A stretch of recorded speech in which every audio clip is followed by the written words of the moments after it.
இந்த தகவல் உங்களுக்கு பிடிச்சிருந்தா லைக் பண்ணுங்க, உங்க ஃப்ரெண்ட்ஸுக்கு ஷேர் பண்ணுங்க, மறக்காம எங்க சேனலுக்கு சப்ஸ்கிரைப் பண்ணுங்க. இன்று நிறைவு நாள், மங்களமான விஷயங்களை இன்றைய நிறைவு நாள் சொற்பொழிவில் தான் நம்ம ரசிக்க போகிறோம். நம் கடம்பனை பெற்றவள் பங்கினன், நம் கடம்பனை பெற்றவள் பங்கினன், தென் கடம்பை திருக்கர கோயிலான், தன் கடன் ஆடியேனையும் தாங்குதல், என் கடன் பணி செய்து கிடப்பது. இன்னைக்கு முருகன் நேத்தி அவுணர்கள் அப்படின்னு சொல்லக்கூடிய அசுர கூட்டம் பிறந்ததையெல்லாம் நேத்தி கேட்டோம். அசுரர்கள் பிறந்தாயிற்று. காசிபருடைய அந்த அன்பான சொல் எதுவும் எடுபடலை. என்னதான் மார்கண்டேயர் சரித்திரத்தை சொன்னாலும் எல்லாமே கேட்டுண்டு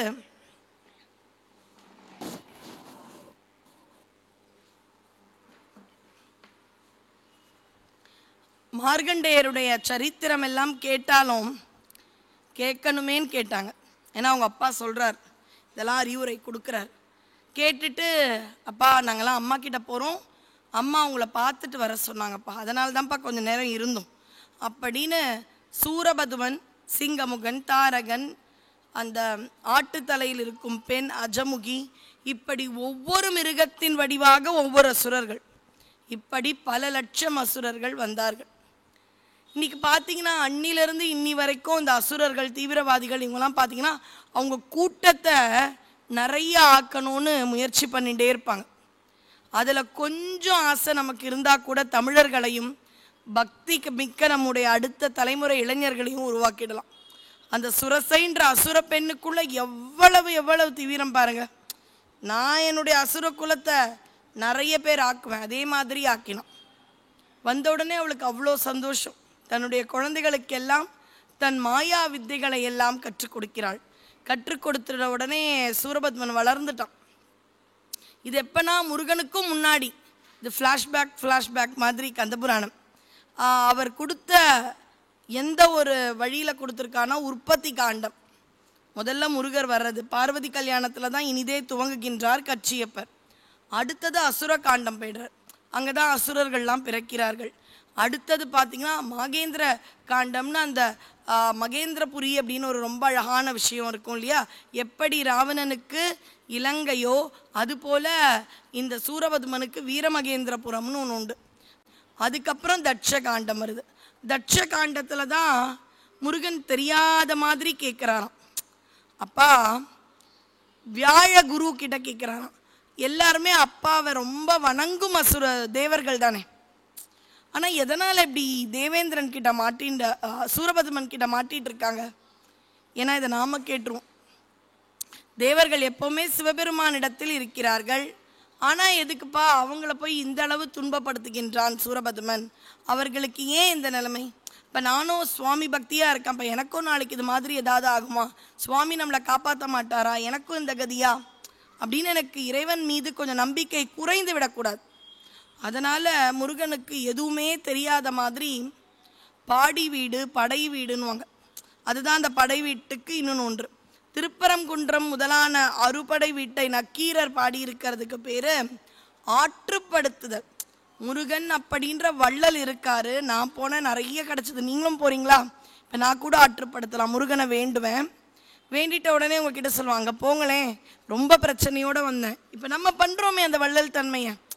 ஒன்றும் இல்லைங்க, எனக்கு ஒரு பிரச்சனை, இவ்வளவு நாள் இந்த கோயிலுக்கு வந்தேன், 11 செவ்வாய்க்கிழமை சைதையில் இருக்கக்கூடிய செங்குந்த கோட்டம் என்று போற்றப்படும் சிவசுப்பிரமணியர் கோயிலுக்கு வந்தேன், எல்லா பிரச்சனையும் தீர்ந்துடுச்சு, நீங்கள் வாங்களேன். வீடு கட்டணுமா?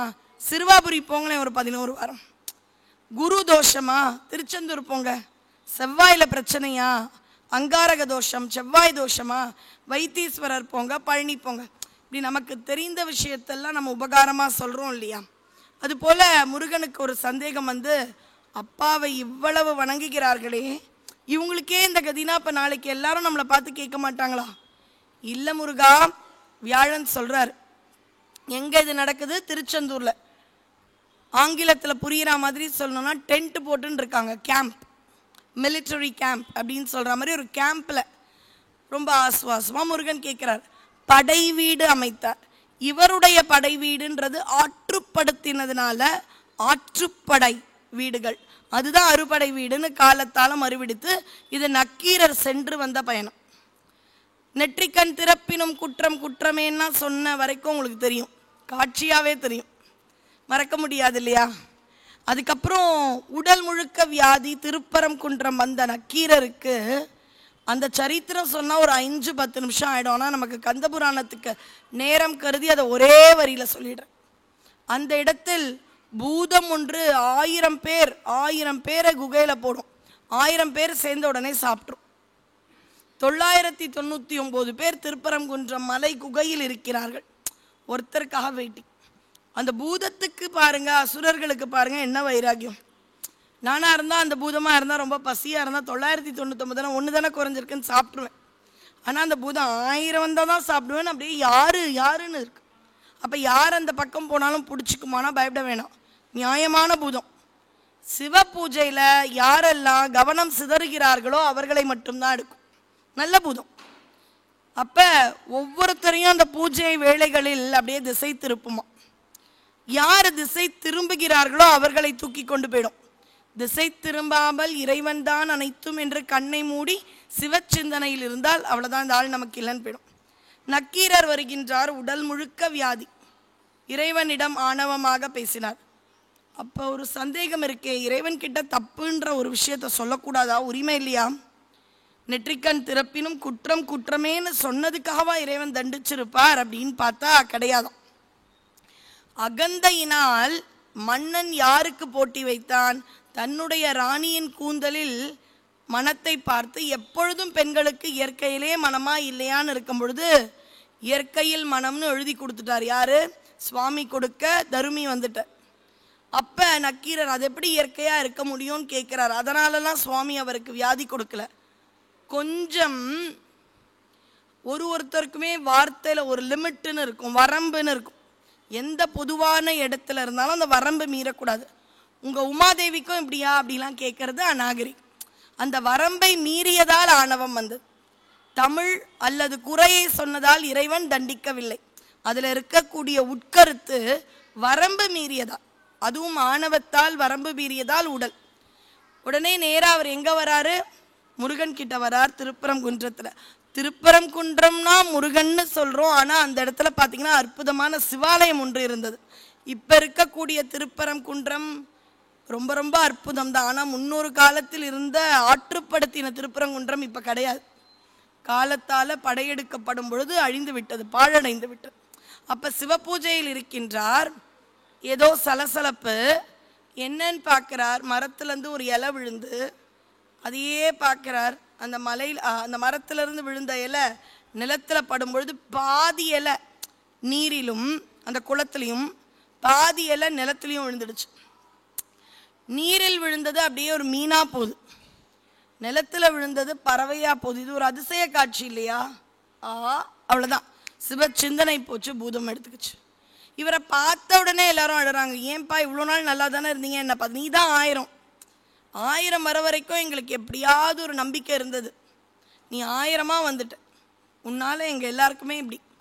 இப்போ பழி வரப்போகின்றது என்று அவர் முருகனை வேண்டி அந்த இடத்தில் அந்த 999 பேரையும் விடுவித்தார். உடல் வியாதி இவருக்கு நீங்கியது. அப்போ அவர் பயணம் செய்தார். ஒவ்வொரு ஊராக பயணப்படும் பொழுது திருப்பரங்குன்றத்து முருகன் வியாதியெல்லாம் நிற்கிட்டான்ப்பா, உங்கள் வீட்டில் யாருக்காவது வியாதியா, அங்கே போ, பெரிய டாக்டர் ரொம்ப நல்லா பார்க்குறாரு, முன்னாடியே ஒரு அப்பாயின்மெண்ட் போட்டுக்கோங்க, ரொம்ப கம்மி ஃபீஸ் தான், இப்படிலாம் சொல்லுவோம் இல்லையா? அது மாதிரி நிஜமாவே நல்ல டாக்டரா? உங்களுக்கு ஏதாவது அனுபவம் இருக்கா? சொந்த அனுபவமே இருக்குது. பெரிய வியாதியோடு தான் போனேன், இப்போ நல்லா குணமாயிட்டேன். இப்போ எங்கே டூர் கிளம்புறேன், எங்கே திருச்செந்தூருக்கு, அப்புறம் அப்படியே பழனி போவேன், அப்புறம் சுவாமிமலை போவேன், அப்புறம் திருத்தணிகை போவேன், அப்புறம் எங்கே மதுரையை விட்டா பாண்டிய நாட்டை விட்டா எனக்கு என்ன கதி, இங்கே தானே தமிழ் இருக்குது, பழமுதிர்ச்சோலையில் என்னுடைய டூரை முடிச்சுப்பேன் அப்படின்னு முதல்ல நக்கீரர் போன பயணத்திற்கு பேர் தான் ஆற்றுப்படுத்துதல். 6 படை வீடுன்னு மாறுச்சு. இப்போ இந்த இடத்துல படை வீடு அமைத்து இருக்கின்றார். இது வேறு. குரு இருக்காராம். குரு சொல்கிறாராம், சுவாமி என்னுடைய தேவர்கள் எல்லாம் ரொம்ப கஷ்டப்பட்டுட்டாங்க, உங்களுக்காக ரொம்ப நாள் காத்துட்ருக்கோம், நீங்கள் தான் ஏதாவது மனசு வந்து எங்கள் எல்லாரையும் காப்பாற்றணும். அதெல்லாம் சரி, எப்பவுமே அப்பா கிட்ட தானே நீங்களாம் இருக்கீங்க, என்ன பிரச்சனை, ஏன் நீங்களே மாட்டேண்டீங்க அப்படின்னு குழந்தை தெரியாத மாதிரி கேட்குறதாம் நமக்காக. உடனே வியாழன் சிரிக்கிறாராம், முருகா தெரியாத மாதிரி கேட்குற, ஆனால் நீ கேட்குறனா அதில் ஏதோ ஒரு அர்த்தம் இருக்கும், சொல்கிறேன். உன் அப்பாவை மதியாது அனைவரும் தட்ச யாகத்தில் கலந்து கொண்டார்கள். சிவனை மதியாது இருக்கும் யாகத்தில் தட்சன் கொடுக்கும் அல்பமான அந்த பரிசு பொருட்களுக்காக ஓடினார்கள். அதற்காக இப்பொழுது அந்த தண்டனையை அனுபவிக்கின்றார்களே தவிர உன்னுடைய தந்தையை பரிபூரணமாக பக்தியோடும் அன்போடும் சரணடைந்தால் என்றும் சோதனை இருக்கா. 6 நாளில் முக்தி யாருக்கு? கண்ணப்பருக்கு. நாவுக்கரசருக்கு 80 ஆண்டுகளுக்கு மேலே 6 நாள் முக்தினா இப்போ எந்த அளவு பிரதிபலன் பார்க்காத ஒன்றுமே தெரியாத அன்பு இருக்கணும். கையில் இறைச்சி, தலையில் அவருடைய ஜடை முடியில் போய் சுவாமிக்கு வைக்க வேண்டிய பூக்கள், அபிஷேகம் செய்ய வேண்டிய நீரை வாயில் வச்சுக்கிறது. சொல்லும் பொழுது நமக்கு ஒரு மாதிரி இருக்கு. எடுத்துன்னு வந்து அந்த இறைச்சியை இறைவனுக்கு நிவேதனம், வாயில் இருக்கும் நீரை உமிழ்கின்றார் அபிஷேகம்னு. இது அடுக்குமான்னு இருக்கு. ஆனால் அவர்கிட்ட பார்த்தீங்கன்னா ரொம்ப அன்பு மட்டும்தான். அதனால சுவாமிக்கு அது எப்படி இருக்கான், ஆஹா கும்பாபிஷேகத்தின் பொழுது அப்படியே தெளிப்பாங்களே ஒரு நீர் படுமே, அது மாதிரி இருக்கே அப்படின்னு நினைக்கிறாரா சுவாமி. நம்ம வீட்டுக்கு குழந்தைங்க கொதப்பி சாப்பிட்ருக்கும், நெய் போட்ட பருப்பு சாதமாக இருக்கும், ஒரு 2 வாய் விட்டுடும். என்ன நெய் போட்டேன்னு தெரியுமா, 2 வாய் வச்சிடுச்சே. ஆனால் அந்த குழந்தை எச்சில் ஒழுக சாப்பிட்ருக்கும், நமக்கு அருவருப்பாக இருக்குமானா இருக்காது, அம்மா அப்படியே அதை வாயில் போட்டுப்போம். இது எப்படி ஒரு தாய்க்கும் குழந்தைக்கும் ஒரு உறவோ, அதில் எப்படி அருவருப்பு இல்லாத ஒரு அன்பு மட்டும் இருக்குமோ, அதுபோல இறைவனுக்கும் கண்ணப்பருக்கும் அன்பு. அதனால அன்பு இருந்தா பிரச்சனை இல்லை. தேவர்களுக்கு அன்பு இல்லை, தேவை என்றால் வருவார்கள், சிவனை அழைக்கவில்லை என்றால் யாகத்திற்கு சென்றிருக்க கூடாது, அவன் கொடுக்கும் பரிசுக்கு ஆசைப்பட்டு சென்றதால் வந்த வினைன்னு வியாழன் சொல்ல, சரி சரி தெரியாது, ஏன்னா எப்பவுமே அப்பா கிட்டேயே வரீங்க, சம்போ மகாதேவான்றீங்க, பாவம் இவங்கெல்லாம் கஷ்டப்படுறாங்களா, எதனாலன்னு புரியல, அதனால கேட்டன். முருகன் எதுவுமே தெரியாத மாதிரி கேட்குறான். உடனே இதெல்லாம் பண்ணா நீ என்ன பண்ணுவ? வியாழன் கிட்ட முருகன் டீல் பேசுறார், அக்ரிமெண்ட். என்ன முருகா பண்ணணும்? குருவினால் ஏற்படும் எந்த தோஷங்களும் இந்த தலத்திற்கு வருபவர்களுக்கு இருக்கக்கூடாது. தோஷம் மட்டும் இல்லாமலாம் இருக்காது முருகா, இங்க வந்தாலே அவர்களுக்கு குரு யோகம் வந்துவிடும். நீ என்னை காக்கின்றாய், என்னுடைய குலத்தை காக்கின்றாய். திருச்செந்தூர் யாரெல்லாம் வருவார்களோ அவர்கள் குரு பார்க்க கோடி நன்மை என்று வாழ்வார்கள் என்று வியாழன் அன்று முருகனுக்கு வாக்குறுதி கொடுத்தார். நம்ம 2-3 இடம் போகிறோம். இது முருகனுடைய திருச்செந்தூர். அடுத்தது நேராக இங்கே அசுர குழந்தைங்களாம் வளர்ந்துட்டாங்க. நம்ம இங்கே பேசுறதுக்குள்ள வளர்ந்து அவங்க அம்மா சுரசை மாயை கிட்ட எல்லா வித்தையும் கத்துண்டாச்சு. இப்போ மாயை சொல்கிறா, அம்மா நாங்கள் என்னம்மா பண்ணணும்? போங்க சிவபெருமான் கிட்ட தவம் பண்ணுங்க. என்னம்மா வரம் கேட்கணும் தெரியாதுமா? 108 யுகங்கள் 1008 அண்டங்களை ஆட்சி புரியணும்னு கேளுங்க. பெரிய வேண்டுதல், உடனேலாம் சுவாமி வரமாட்டார். வைராக்கியமாக இருக்கணும், நம்ம அசுர குடும்பம் வளம் பெற வேண்டும். என்ன வைராக்கியம் பாருங்க, அன்னிலிருந்து இன்று வரை அந்த அசுர குணம் உள்ளவர்களுக்குள்ள வைராக்கியம் மட்டும் நமக்கு கொஞ்சம் ஜாஸ்தியாக இருக்கும், அவ்வளோதான். உடனே அவங்க எல்லாம் 16,000 ஆண்டுகள் இருக்காங்க தவம். சுவாமி வரல, ரொம்ப வருத்தப்படுறான். சூரபத்மனுக்கு இப்போ அது ஈகோயிஸ்டிக்காக ஆயிடுச்சு. அவனே ஆணவத்துக்கு தான் உருவகம். அப்போ இந்த இடத்துல அவனுக்கு ஒரு ஈகோ ஹிட் ஆயிடுச்சு. எவ்வளோ நாள் கூப்பிட்டுருக்கேன் வரல, என்ன பண்ணலாம்? கை காலை வெட்டி வெட்டி வெட்டி வெட்டி அக்னிகுண்டத்தில் போடுறான். அவங்க அம்மா மாயைக்கு அதை காண பொருட்களை கை வளர்ந்துருது. நமக்கு நகம் முடிதான் வளரும், அவனுக்கு கை காலெல்லாம் வளர ஆரம்பிச்சிடும். ஏதோ ஒரு பாட்டி வேண்டினாங்களாம் சுவாமி கிட்ட, என் கூட பிறந்தவங்க எனக்கு அப்புறம் பிறந்தவங்கலாம் நல்லா இருக்கும் பொழுதே இறைவா நான் போயிடணும்னு வேண்டினாங்களாம். கேட்டாங்களாம், யார் உங்கள் கூட பிறந்தவங்கன்னா உங்கள் சகோதர சகோதரிகள், உங்களுக்கு அப்புறம் பிறந்தவங்கன்னா உங்கள் குழந்தைங்க, அவங்களா? யாரையும் கேட்கக்கூடாது, இறைவன் தான் நமக்கு எல்லாமே துணை. அப்போ யாரோ கூட பிறந்தவங்க அப்புறம் பிறந்தவங்க யார்? என் கூடவே பிறந்ததுன்னா எனக்கிட்ட இருக்கிற சின்ன சின்ன முடிகள், அம்மா வயத்துலேருந்து வரும்போதே கொஞ்சம் முடியோடு தான் வந்தேன். அதுக்கப்புறம் நகம்லாம் வளர்ந்தது. இதெல்லாம் நல்லா இருக்கும் பொழுது பல்லு அப்புறம் தான் வளர்ந்தது. இதெல்லாம் நல்லா இருக்கும் பொழுதே யாரையும் சாராமல் நான் போய்விட வேண்டும். இதுதான் என்னோட உண்மையாக கூட பிறந்தவங்க அப்புறம் பிறந்தவங்கன்னு தான்ப்பா வேண்டினேன். அடி இறைவனுடைய திருவடி உதவுவது போல அண்ணன் தம்பியும் உதவ மாட்டார்கள். அது அம்மா கொடுக்குற அடியில் அம்மா கொடுக்குற அடின்ற கண்டிப்பும் தேவைதான். ஆனால் உண்மை என்னவென்றால் இறைவனின் திருவடி என்று ஒன்று இருந்தால் கூட பிறந்தவர்கள் ரொம்ப பிரச்சனைக்குரியவர்களாலாம் யோசிக்க வேண்டாம், நல்லவங்களாவே நினச்சிக்கலாம்.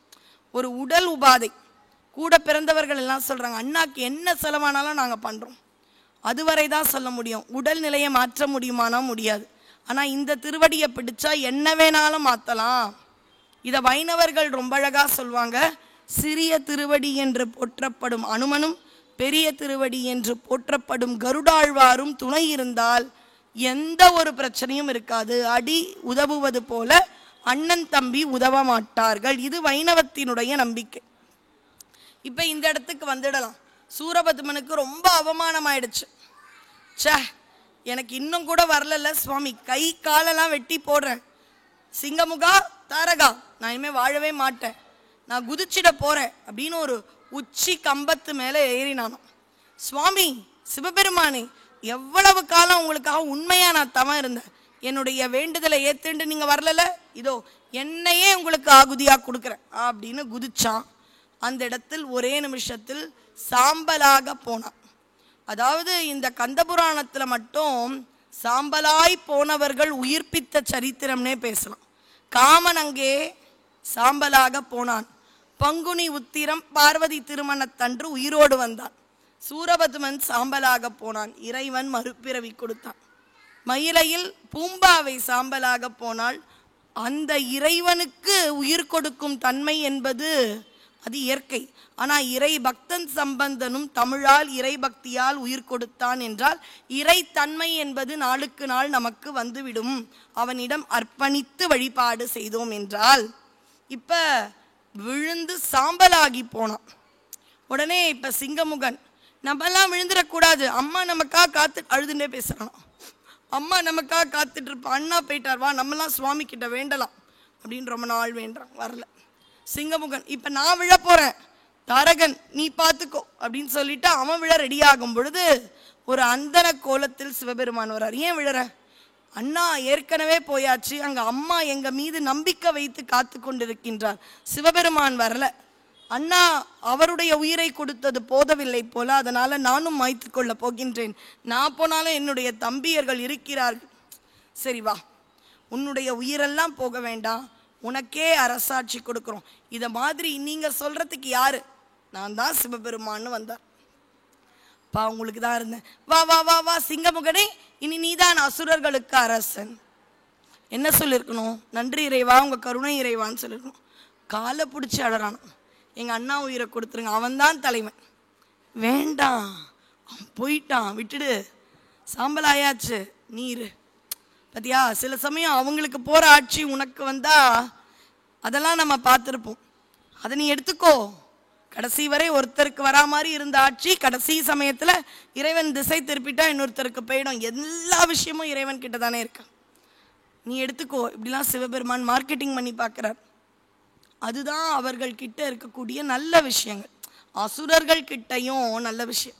முருகன் மட்டும்தான் இப்போ எனக்கு இங்கே இருக்கிற யார் மீதாவது ஒரு விஷயத்தில் கொஞ்சம் பகைனா அவர்களே பகைவர்னு சொல்லக்கூடாது. அவர்களிடத்தில் பல நல்ல விஷயம் இருக்கும். வீட்டுக்கு போனால் விருந்தோம்பல் இருக்கும், எங்கேயாவது அவசரத்தில் போகும்பொழுது யாராவது விழுந்துட்டா கூட ஓடி போய் உதவுற குணம்லாம் இருக்கும். ஏதோ ஒரு தன்மை எனக்கு பிடிக்கல. அப்போ இறைவன்கிட்ட பகைவரை அழிக்க வேண்டக்கூடாது, அந்த பகைமைன்ற தன்மையை அழிக்க வேண்டும். அதுதான் முருகன் சூரபதுமனை செய்தது. ஒத்துக்க வேலையா சிங்கமுகன், நீங்கள் எனக்கு உயிர் கொடுங்க எங்கள் அண்ணனுக்கு. அவன் தான், ஏய் நீ ஆட்சி பண், வேண்டாம் எங்கள் அண்ணன் தான். அவனுடைய அந்த அன்பை கண்டு இறைவன் சூரபதுமனுக்கு உயிர் கொடுத்து எழுந்துக்கிறான். அண்ணா நாங்களாம் சொல்லி உனக்கு உயிர் வாங்கிட்டோம், அப்படியே தம்பியர்கள் எல்லாம் அணைச்சிக்கிறாங்க.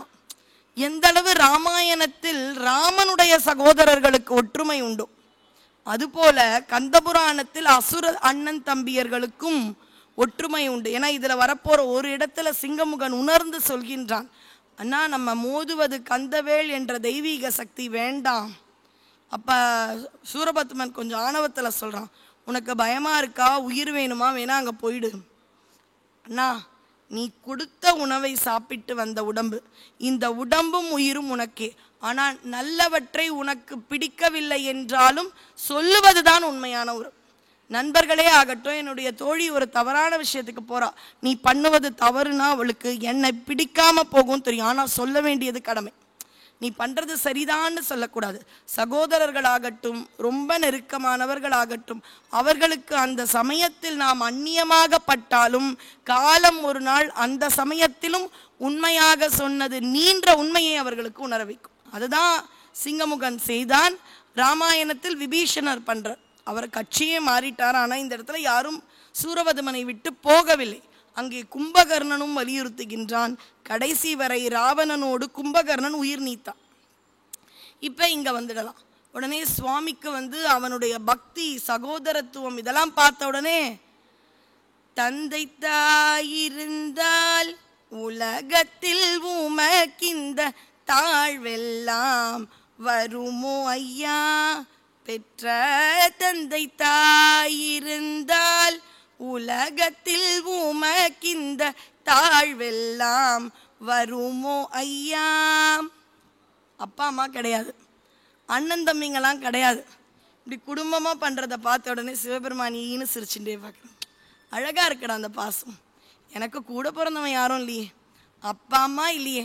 அதனால தானே ஒருத்தர் பித்தா பேயான் திட்டினாரு, ஒருத்தர் பெரம்பாலி அடிக்கிறாரு, சாக்கியர் கல்லால வழிபாடு செய்தார். கேட்க யார் எனக்கெல்லாம். ஆனால் இந்த சகோதரத்துவம் நல்லா இருக்கு. நான் படைச்ச உலகத்தில் அசுர குலத்தில் இவ்வளோ ஒற்றுமையா அப்படின்னு சுவாமி அப்படியே மனம் மெச்சிட்டார். அதோடு அவர் சும்மா இருந்திருக்கலாம். இவர்களுடைய ஒற்றுமையை பார்த்த உடனே என்ன வேணும்னு கேட்டார். அவன் சொன்னானா, 1008 அண்டங்களை, 108 யுகங்கள், ஆண்டுகள் இல்லை, 4 யுகங்கள், ஒரு யுகமுமே பல பல லட்ச வருடங்கள். அதில் எனக்கு 108 4 அதாவது யுகங்களான ஆழம் கொடுத்தோம். வேற என்ன, வேற எதுவும் இல்லை சுவாமி. போனாராம். உண்மை சொல்லட்டுமா, என்ன ஒரு முறை உன்னுடைய வாழ்க்கையில் எல்லா அண்டங்களையும் பயணித்து வருவதற்கே உன் வாழ்நாள் போதாது. அப்போ எல்லா அண்டத்தையும் ஆள வேண்டும்னு கேட்குற. அப்போ அந்த அண்டத்தில் ஒரு பிரச்சனைனா இந்த அண்டத்தில் இருப்ப, எப்படி போய் தீர்ப்ப? ரொம்ப நேரம் ஆகும். அப்போ என்ன பண்ணுவேன்? அப்படியா? ஆமாம் சாமி தெரியல, என்கிட்ட உனக்கு ஒரு நல்ல ஒரு வண்டி தரேன், இந்திர ஞால தேர் அப்படின்னு உனக்கு கொடுக்குற. அடியன் சிவராத்திரிக்கு ஒரு இடத்துல போய் பேசினேன். அதனால்தான் மன்னிக்கணும், அன்னைக்கு வரலை. அது போகிறதுக்கு காரணமும் சென்ற ஆண்டு மார்ச் திங்கள் 27ஆம் நாள் அங்கே கும்பாபிஷேகம். மார்ச் 22 என்னுடைய சிற்றன்னை, எனக்கு அம்மா மாதிரி, அவர்களுக்கு புற்றுநோய் கண்டறியப்பட்டு 23 பெரிய அறுவை சிகிச்சை. ஆனால் நான் 27 அங்கே கும்பாபிஷேகத்துக்கு ஒரு 2 மாதங்களுக்கு முன்பே ஒத்துண்டேன். அதனால் அதை விட்டு கொடுக்க எனக்கு முடியல. எல்லா பணியும் எங்கள் சித்திக்கு 6 மாதங்கள் நான் செய்தேன். அந்த ஒரு நாள் மட்டும் பலரிடமும் உதவி கேட்டு ஒரே நாள் சேலம் சென்று கும்பாபிஷேகம் முடித்து திரும்பினேன்.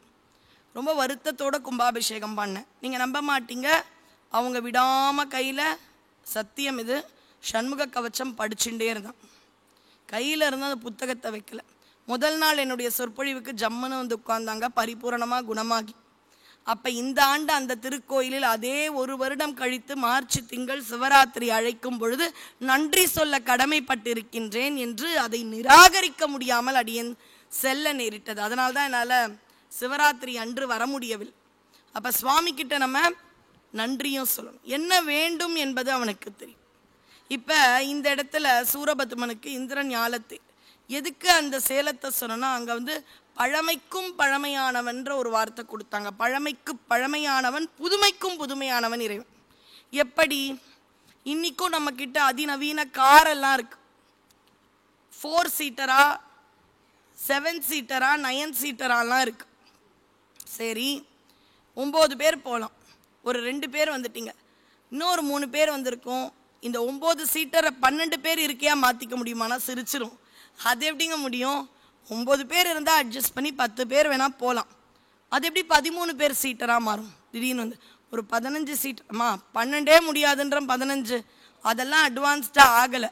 அப்போ நம்ம இன்னும் அந்த தொழில் ரீதியான வளர்ச்சி அடையலை.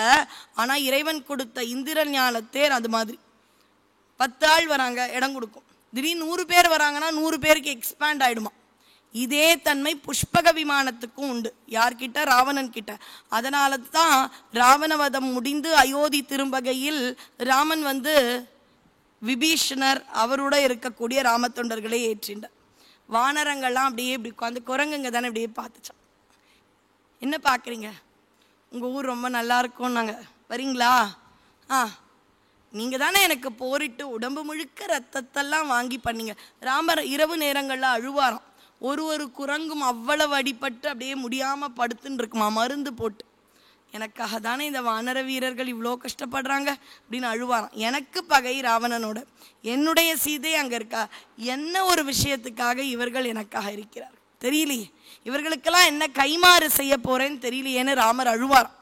இப்போ அந்த வானர வீரர்களை எல்லாம் பார்த்த உடனே ஏறுங்க ஏறுங்க அப்படின்னு சொன்னாராம். அத்தனை பேரும் ஏறிட்ட உடனே புஷ்பக விமானம் அதுக்கேற்ற மாதிரி பெருசாச்சான்.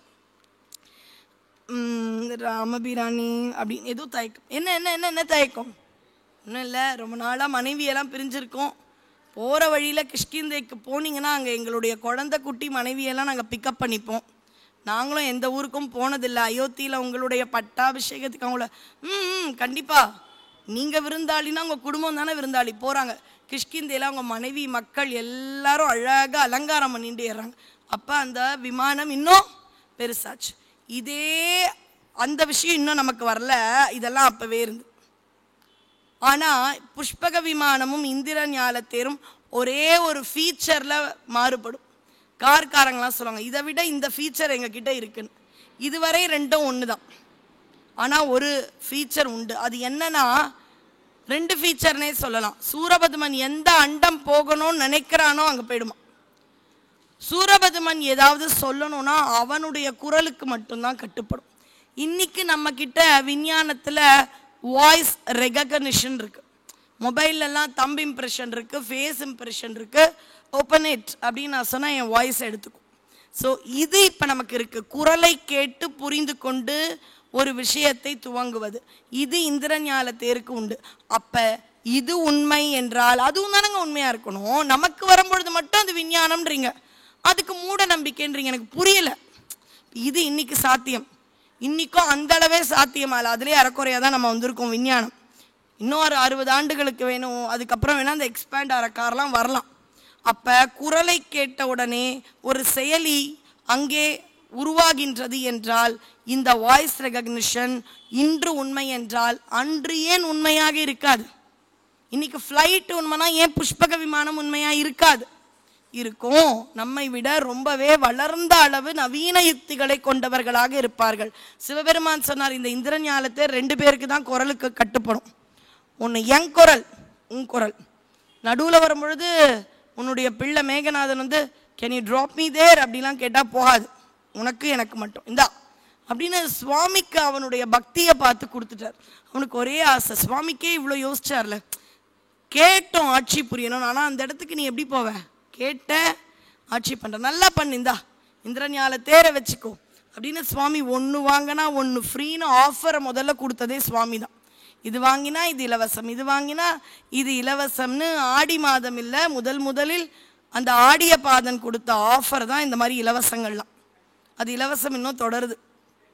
சரி, இந்த இந்திர ஞாலத்தேர் வந்தாயிற்று. அவனுடைய ஆணவங்கள் எல்லாம் ஆகி ரொம்ப கொஞ்சம் இந்த இடத்த வேகமாக போயிடலாம். தேவர்களை சிறைப்பிடித்தான். இந்த இடத்துல ஒரே வரியில் முடிச்சிடுறேன். ஒரு தலைவன் என்ன பண்ணணும்னா, தன்னுடைய கூட்டத்தினருக்கு பிரச்சனைனா முதல்ல போய் நிற்கணும். அதற்கு கொஞ்சமும் அருகதை இல்லாதவன் தேவேந்திரனா.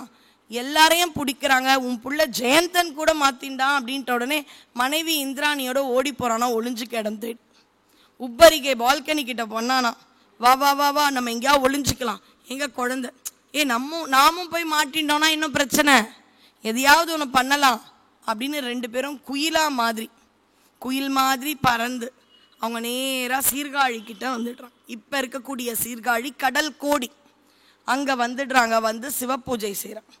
எப்பவும் சிவபூஜை என்பது நித்தம் செய்ய வேண்டும். இந்த மட்டில் தேவேந்திரன் இருக்கின்றார். முருகன் அந்த படை வீடுனே வந்துட்டேன், இன்னும் போரே ஆரம்பிக்கல. ஆனால் படை வீடு அளவு முருகனை இங்கே உட்கார வச்சிருக்கேன்.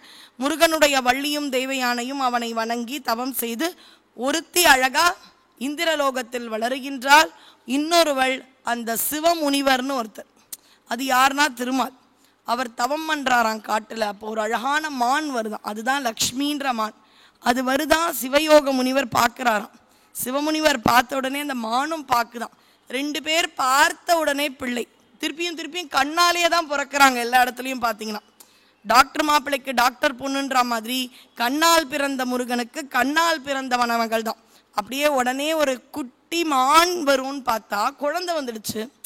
அதை வள்ளிக்கிழங்குல போட்ட உடனே மானுக்கு ஒன்றும் புரியல, அப்படி இப்படி முடிச்சுட்டு ஓடி போயிடுது. நம்பிராஜனுக்கு குழந்தை கிடையாது. அதனால் அந்த குழந்தை வள்ளிக்கிழங்கிலிருந்து அந்த ஒரு குழியிலிருந்து வந்ததால் வள்ளி அப்படின்ற பெயர் வைத்து வளர்க்கின்றான். இப்போ வள்ளி எங்கே இருக்கா, தெய்வானை எங்கே இருக்கா, முருகன் எங்கே இருக்காரு, இங்கே எல்லாரையும் சிறைப்பிடித்தாயிற்று. இந்திரன் இந்திராணி சீர்காழியில் இருக்காங்க. இதை ரொம்ப அழகா வாரியார் சுவாமி சொல்லுவார்கள். கந்த புராணம்லாம் எனக்கு ஒரு 10 நாள் கொடுத்தா இன்னும் சுவாரஸ்யமாக சொல்லுவோம். பேராசை உண்டு, இறை தொண்டில் பேராசை வச்சுக்கலாம். இன்னும் 2 நெக்லஸ் இருந்தால் நல்லா இருக்கும் அப்படின்னு சொன்னா தானே பேராசை. நிறைய சுவாமியை பற்றி நான் பேசணும், நீங்கள் கேட்கணும்னு சொல்கிறது பேராசைன்னு சொல்ல தோணலை. ஒரு இறைவனிடம் விண்ணப்பம். ஒவ்வொருத்தருக்கும் ஒரு வேலையாம்.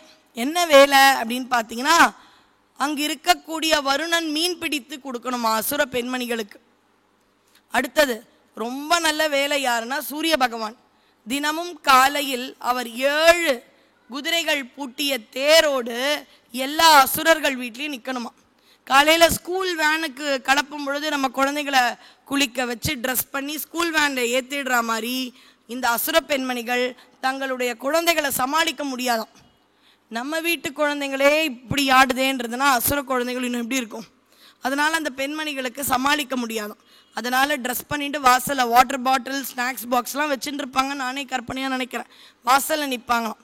சூரியன் ஒரு வீடாக போய் வேன் டிரைவர் மாதிரி எல்லா குழந்தைங்களும் ஏற்றிக்கணும். ஏற்றிட்டு போய் முழு நாள் விளையாட்டு காமிச்சிட்டு ஈவினிங் வந்து எல்லா குழந்தைங்களும் வீட்டுக்கு வீட்டு ட்ராப் பண்ணணும். இது சூரியனுடைய வேலை. பிரம்மா என்ன பண்ணணும், பிரம்மா தினமும் போய் அங்கே இருக்கக்கூடிய சூரபதுமனுக்கு பஞ்சாங்கம் படிக்கணும். இப்படி ஒருத்தருக்கும் அவர்களுடைய ஒரு அற்புத நிலை இல்லாமல் இழித்தொழில்கள். இப்போ நான் ஒரு அளவு பதவியில் இருக்கேன், வேலை போகிற மாதிரி இருக்கு, வேலை போகக்கூடாதுன்னு கெஞ்சறேன். சரி அதே சம்பளம் தரேன், இந்த வேலை பண்ணுன்னு ஒரு இழிவான வேலை கொடுத்தா சே இந்த ஒரு ஊதியத்திற்காக நம்ம இதை பண்ணணுமா அப்படின்ற வருத்தம் வரும். அப்போ ஒவ்வொரு தேவர்களும் வருத்தப்படுகிறார்கள். இறைவனை விடுத்து நான் தட்சயாகம் போனேன், எவ்வளவு ஒரு அற்புத பதவியில் இருந்த நான் இங்கே இழித்தொழில்கள் செய்து கொண்டிருக்கின்றேன் அப்படின்னு சொல்லும் பொழுது ஒரு நாள் வாயா வார்த்தையாக அவர்களுக்குள் ஒரு ஆர்கியூமெண்ட். சிறையில் ஜெயந்தன் இருக்கின்றான். இங்கே கனவுகளில் பல மூர்த்தங்கள் வருவதாக அன்றே சொல்லிவிட்டேன். காமாரி, ஜலந்தராரி, பிக்ஷாடர், ரிஷபாரூடர், இப்படி எல்லா 64 மூர்த்தங்கள், சில இடத்துல 108 மூர்த்தங்கள்னு இருக்கு. எல்லா மூர்த்தங்களும் அங்கே வருகிறது. நிறைவாக கந்தவேள் முருகவேள் வந்து நான் வந்துவிட்டேன், உங்களுக்கு அபயம் அளிப்பேன்ற நம்பிக்கையும் கொடுக்கிறார். இந்த இடத்துல ஜெயந்தன் இப்படியே இருக்கு. இப்போ என்ன ஆகுது, இந்திராணிக்கு ரொம்ப வருத்தம். குழந்தை அங்கே தனியாக இருக்காங்க, கஷ்டமாக இருக்கு. அங்கே எப்படியாவது காப்பாற்றணும். சிவபெருமான் கிட்டேயும் முருகப்பெருமான் கிட்டேயும் போர் எப்போ ஆரம்பிக்கும்னு கேளுங்க.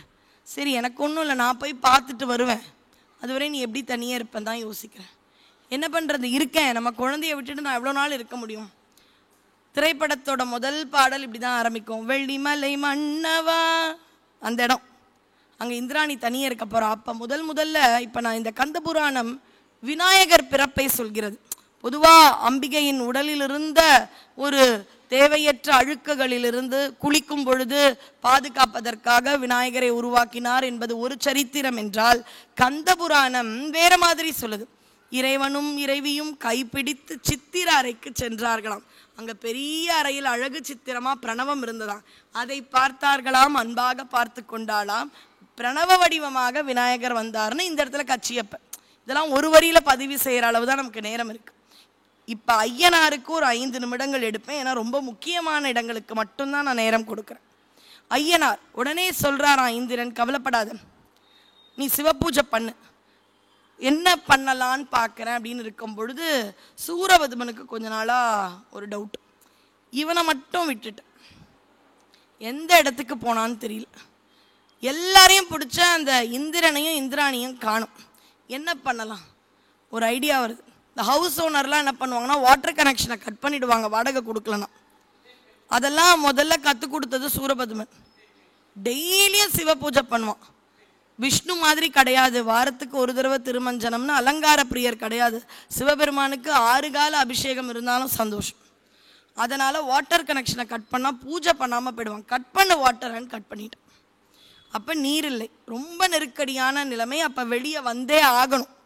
அப்போ யாரோட இந்திராணியை விட்டு போகணும்னு தெரியல. அப்போ சொன்னார், இந்த லிங்க திருமேனிக்கிட்ட இரு, சிவ பூஜை சிவ சிந்தனையில் இரு, உனக்கு ஆபத்து வந்தால் ஐயனார் கைவிட மாட்டார் அப்படின்னு. யாருங்க ஐயனார்? கிராமப்புறங்கள்லாம் போனால் பெண்களுக்கு ஐயனாரேன்னு வேண்டிகிட்டே போகலாம். ஆற்று பக்கத்தில் குளத்து பக்கத்தில் ஐயனார் சிலை இருக்கும். பெண்களை குழந்தைகளை காப்பாற்றும் காவல் தெய்வம் ஐயனார். இவர் யாரு அப்படின்னு பார்த்தா ஒரு புது சரித்திரம் தெரிஞ்சிருக்கும். ஏன்னா நிறைய தடவை முருக பக்தர்கள் சைதையில் இருக்கிறவங்களாம் கேட்டிருப்பீங்க. இருந்தாலும் அடியேன் கடமை இல்லையா சரித்திரம்னு சொல்லும் பொழுது சொல்றது. சிவகுமாரராக இருக்கும் தர்மசாஸ்தா யாரு எப்படி முருகன் ஒரு குழந்தையோ பிள்ளையார் ஒரு குழந்தையோ ஐயனார் என்று போற்றப்படும் ஐயப்பனும் ஒரு குழந்தை. அந்த குழந்தை பந்தள மன்னனுக்கு பிறந்து வளர்ந்ததெல்லாம் ஒரு அவதாரம் மாதிரி. இன்னும் புரியுற மாதிரி சொல்லணும்னா சாக்ஷாத் நாராயணன் ஸ்ரீதேவி பூதேவி நீலாதேவியோடு இருப்பார். அவர் எடுத்த வாமன அவதாரத்தில் மட்டும் பிரம்மச்சாரியா இருப்பார். அதனால அவர் எப்பவுமே பிரம்மச்சாரியானா கிடையாது. ஒரு அவதாரம் அவதார நோக்கத்தில் அவர் பிரம்மச்சாரி. அது மாதிரி ஐயனார் அந்த தர்மசாஸ்தா பூதநாயகன்ற பேர். ஒரு குழந்தைக்கும் ஒரு டிபார்ட்மெண்ட் கொடுத்துருக்காரு. யாரு? சிவபெருமான். கணங்களுக்கு நாதன் கணபதி, தேவர்களுக்கு நாதன் தேவ சேனாபதி, பூதங்கள் பஞ்சபூதங்களுக்கு நாயகன் ஐயப்பன் பூதநாயகன். டிபார்ட்மெண்ட் மாதிரி கொடுத்து ரொம்ப அழகா அவர் ஆட்சி நடத்துகின்றார். அவர் எடுத்த அந்த மகிஷி சம்ஹாரத்திற்கு பிரம்மச்சாரியான ஒரு இளைஞன் தேவை. அதனால அந்த அவதாரத்தில் அவர் பிரம்மச்சாரியாக ஐயன் மணிகண்டன் ஐயப்பனாக வருகின்றார். ஆனா அவருக்கு இன்னும் திருநெல்வேலி போன்ற மாவட்டங்களுக்கு சென்றோம் என்றால் பூரணை புஷ்கலையோடு தர்மசாஸ்தா சாட்டை சாஸ்தா இப்படி நிறைய பேர்ல இருப்பாரு. ஆனா 2 துணைவியரோடு ரொம்ப அழகான மங்கள போகமூர்த்தமாக இருப்பார். இவர் யார் அப்படின்னு பார்த்தீங்கன்னா பெண்களையும் குழந்தைகளையும் காப்பாற்றும் தெய்வம் ஐயனார்.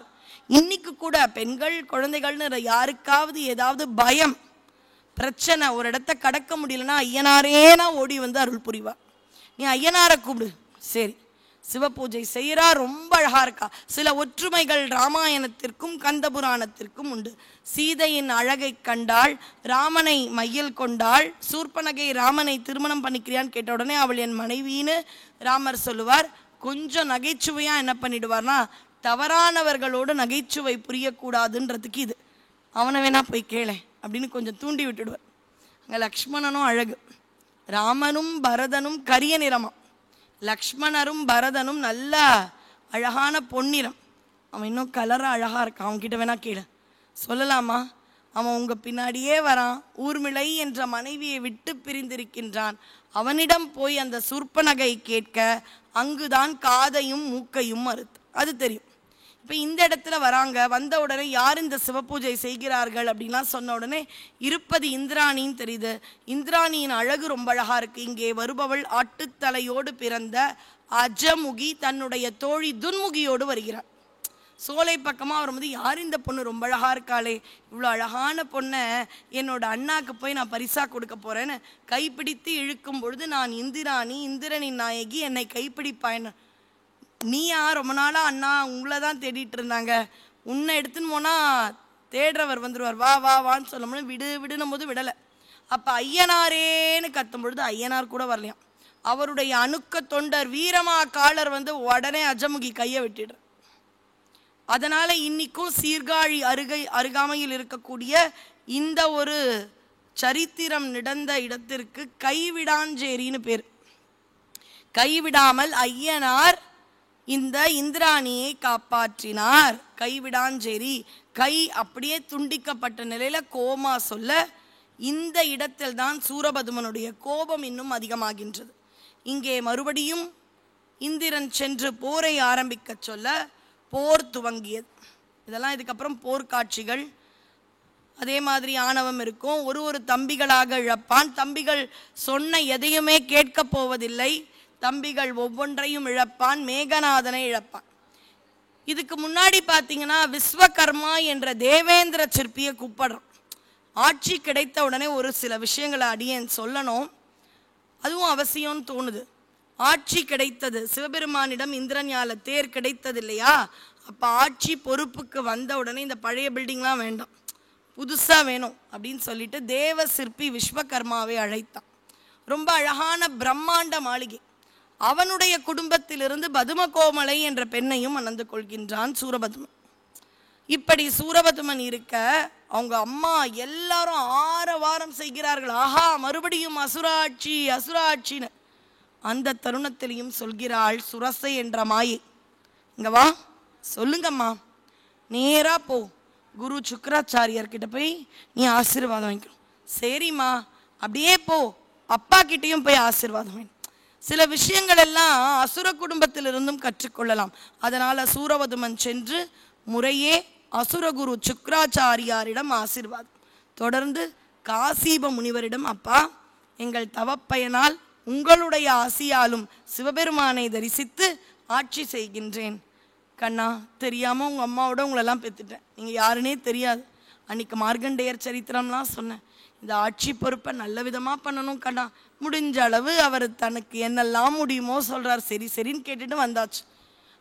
ரொம்ப கஷ்டம். அதுக்கப்புறம் போர்க்காட்சிகளை குறைச்சிடுறேன், ஏன்னா நிறைய மங்களமான விஷயங்கள் நம்ம சொல்லணும் அப்படின்றதுக்காக போர்க்காட்சிகளை அடியேன் குறைக்கின்றேன்.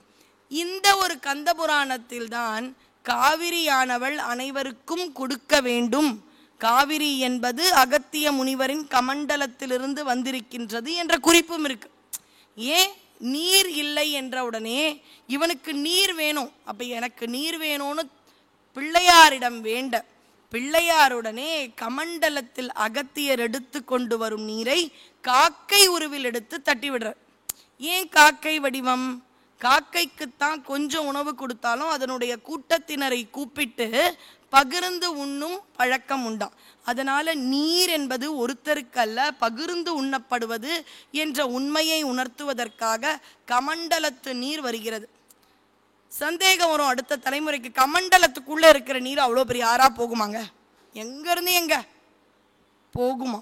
ஏன்னா சயின்ஸ் படித்தவங்களுக்கு தெரியும், ஹைட்ரஜன் 2 ஆக்சிஜன் 1 H2O இதுதான் அணு வடிவமா அட்டாமிக் ஸ்ட்ரக்சர்ல எடுத்துன்னு வரும்.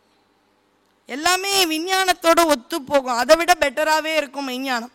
அதனால இந்த அணு வடிவத்தில் இருக்கும் நீரை தள்ளிவிடும் பொழுது அது ஆறாக பெருக்கெடுத்து வரும். நீங்கள்லாம் தலக்காவேரின்னு ஒன்று இருக்கு.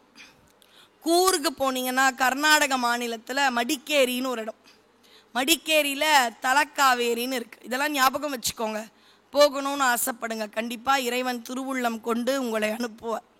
அந்த தலக்காவேரிக்கு அடியேன் போனேன், ஒரு 12 ஆண்டுகள் இருக்கும். நானும் கணவரும் போகிறோம். அந்த இடத்துல முழுக்க பனி. தலக்காவேரினா என்ன? ஒரு இடத்தில் அவளுடைய பிறப்பிடம் பிளாக் பிளாக் இவ்வளோதாங்க வரும்.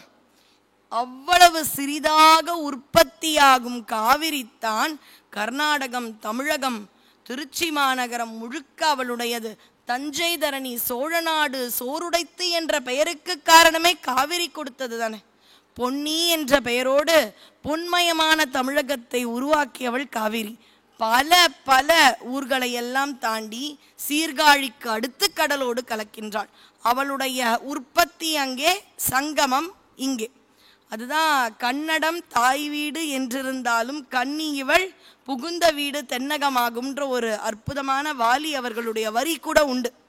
இப்போ நாங்கள் முதல் தடவை கணவரோடு போனோம். தலக்காவேரி எப்படி இருக்கும், தலக்காவேரி எப்படி இருக்கும்னு காலையில் 5 மணிக்கெல்லாம் மடிக்கேரின்ற இடத்துலேருந்து கிளம்பிட்டோம். ஒரு 6-6:30 மணி, 1.5 மணி நேரம் ட்ராவல் எங்களுடைய இருப்பிடத்திலிருந்து தலக்காவேரி. இறங்கிட்ட உடனே கண்ணுக்கு ஒன்றுமே தெரியல, ஏன்னா பனி பிரதேசமாக இருந்தது கர்நாடக மாநிலம்.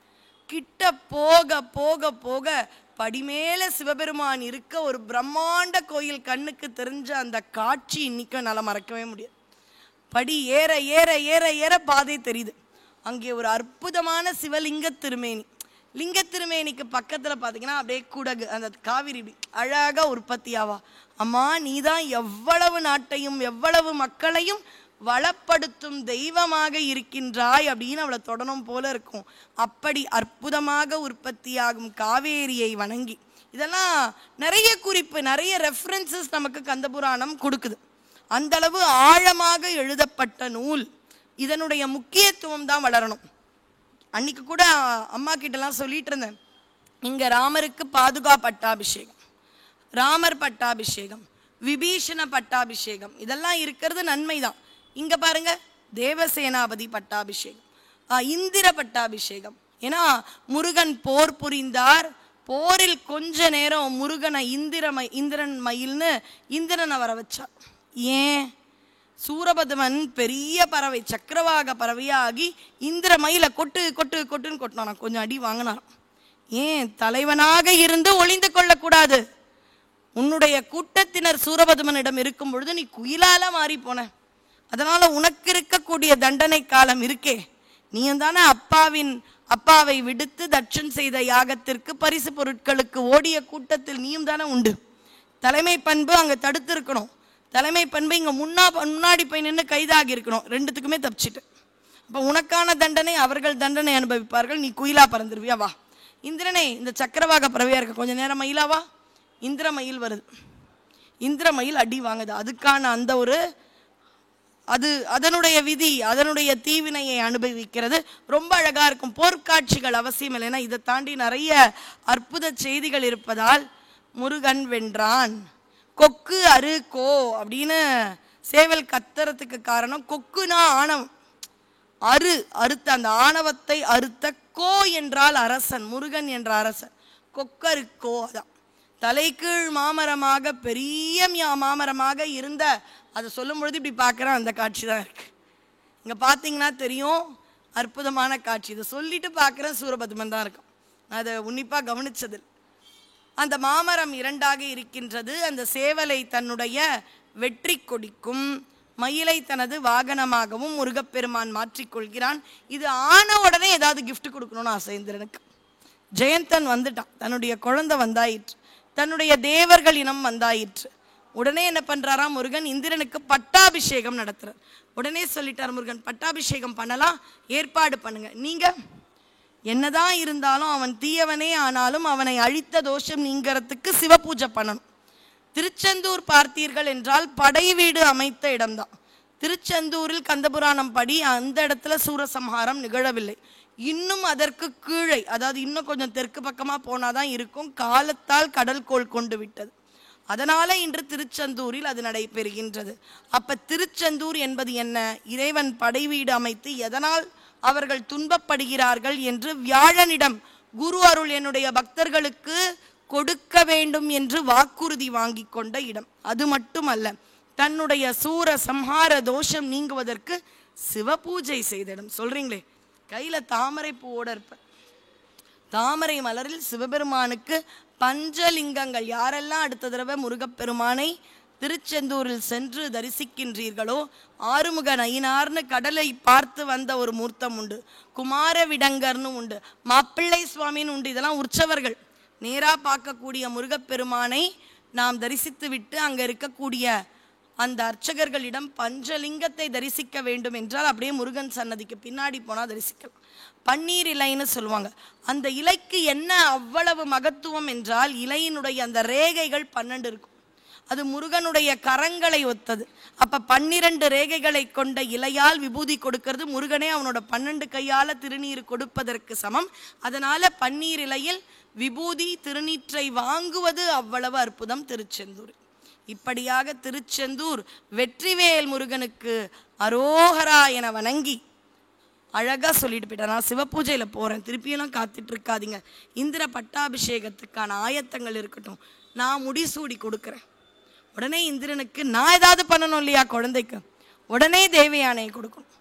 உடனே சொல்றாங்க, இல்லையே இன்னும் மேரேஜ்க்குலாம் நிறைய அரேஞ்ச்மெண்ட்ஸ் இருக்கே, அதுவும் ஒரே பொண்ணு, நல்லா பண்ணலாம், ஆட்சிலாம் வந்தாச்சு, நல்லா பண்ணலாமே, கொஞ்சம் காத்துட்டு இருந்தா எல்லாம் பண்ணலாம். வெற்றிக்கனியை உடனே கொடுக்கணும். எங்கப்பா நம்ம அரேஞ்ச் பண்ணுறது? ஒன்றுமே புரியலையே. பல காலம் சூரபத்மன் ஆண்ட இடம் ஆயிற்று. சரி, யாராவது ஒரு திறமைசாலியை கூப்பிடலாம்.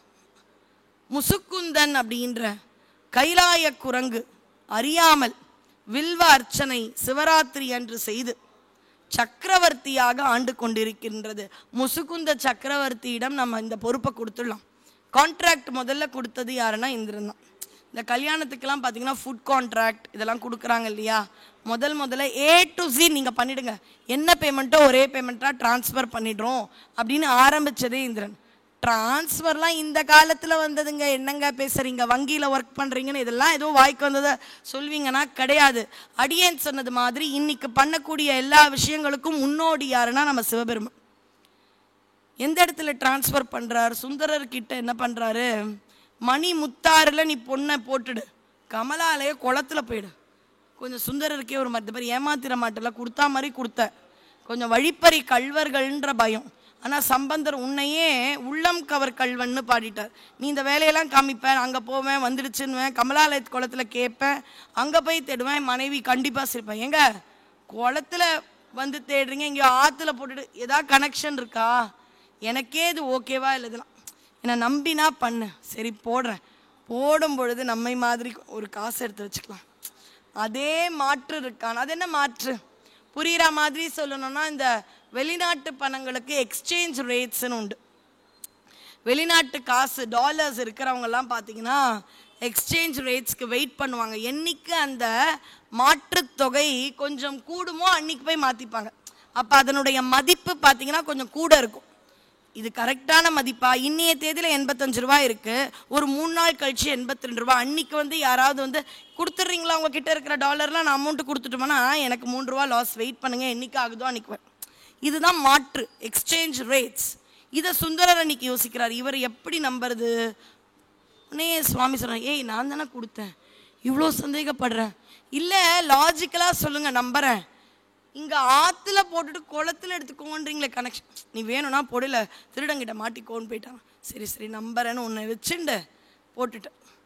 போகிறாரு. போன உடனே பறவையார் கேட்குறாங்க, என்ன எனக்கான அடியார்களுக்கு அமுது படைக்கணும். அந்த அம்மாவும் தனக்கு வேணும்னு கேட்கல, அதனால தான் சுவாமி கொடுக்குறேன். இப்போ என் கணவன் கிட்ட நான் 2 புடவை வாங்கிக்கணும்னு கேட்டால் சுவாமி தரமாட்டார், வேணும்னா நான் உழைக்கணும். ஆனால் அடியார்களுக்கு அமுது பண்ணணும். இதெல்லாம் பண்ணதால என்ன தோணுது, இப்படி பங்குனி உத்திரத்திற்கு பறவையார் அங்கே பண்ணாங்கன்னு சொல்லும் பொழுது, அடியனுடைய ஊர்லேயும் பங்குனி உத்திரம் பங்குனி திருவிழான்னு வரும்பொழுது 63 கொஞ்சம் பேருக்காவது நான் அன்னதானம் பண்ணணும்னு ஒரு முயற்சி எடுக்கிறேன். ஒரு 5 வருஷம். எவ்வளோ தொகைன்னு கூட சொல்லக்கூடாது, அதெல்லாம் உங்களுடைய மனசுக்கு பார்க்கும்பொழுது நான் பண்ணுற தொகை ரொம்ப கம்மியாக இருக்கும். ஆனால் அதெல்லாம் பண்ணணுன்றதை யார் கற்றுத்தராங்க? நீங்கள் பண்ணுற ஒரு 10 ரூபா தானத்தை கூட கற்றுக் கொடுத்தது யாருன்னா நம்முடைய முன்னோர்களும் அருளாளர்கள். அப்போ பறவையாருக்கு இருந்ததில் எங்கள் ஊருக்கு வர்றவங்களுக்குலாம் நான் சாப்பாடு போடணும், அந்த உணர்வு ஏன் எனக்கு கொஞ்சம் கூட இல்லை, வெக்கமாக இருக்கேன் அப்படின்னு என்னை தோண வைக்குது. இப்போ அமுது படைக்கிறதுக்கு கேட்குறான். இவர் சொன்னார், இது பாருப்பா எனக்கு வேலை வெட்டியே கிடையாது, பாட்டே அர்ச்சனையாகும், நான் எங்கே போனாலும் நீ பாட்டு பாட வைக்கிற, கொஞ்சம் பிரச்சனைனாலும் பாட்டு பாட வைக்கிறேன். அதாவது அடிமுடி காணவில்லை. லதாம்மா சொல்லியிருப்பாங்க லிங்கோத்பவர் தத்துவம் எல்லாம் சிவராத்திரிக்கு, அதனால அடியேன் அதை சொல்லலை. அன்ன வடிவம் எடுத்த பிரம்மனை ஒரு கல்வியாக வச்சுக்கலாம், வராக அவதாரம் எடுத்த திருமாலை பணமாக வச்சுக்கலாம்.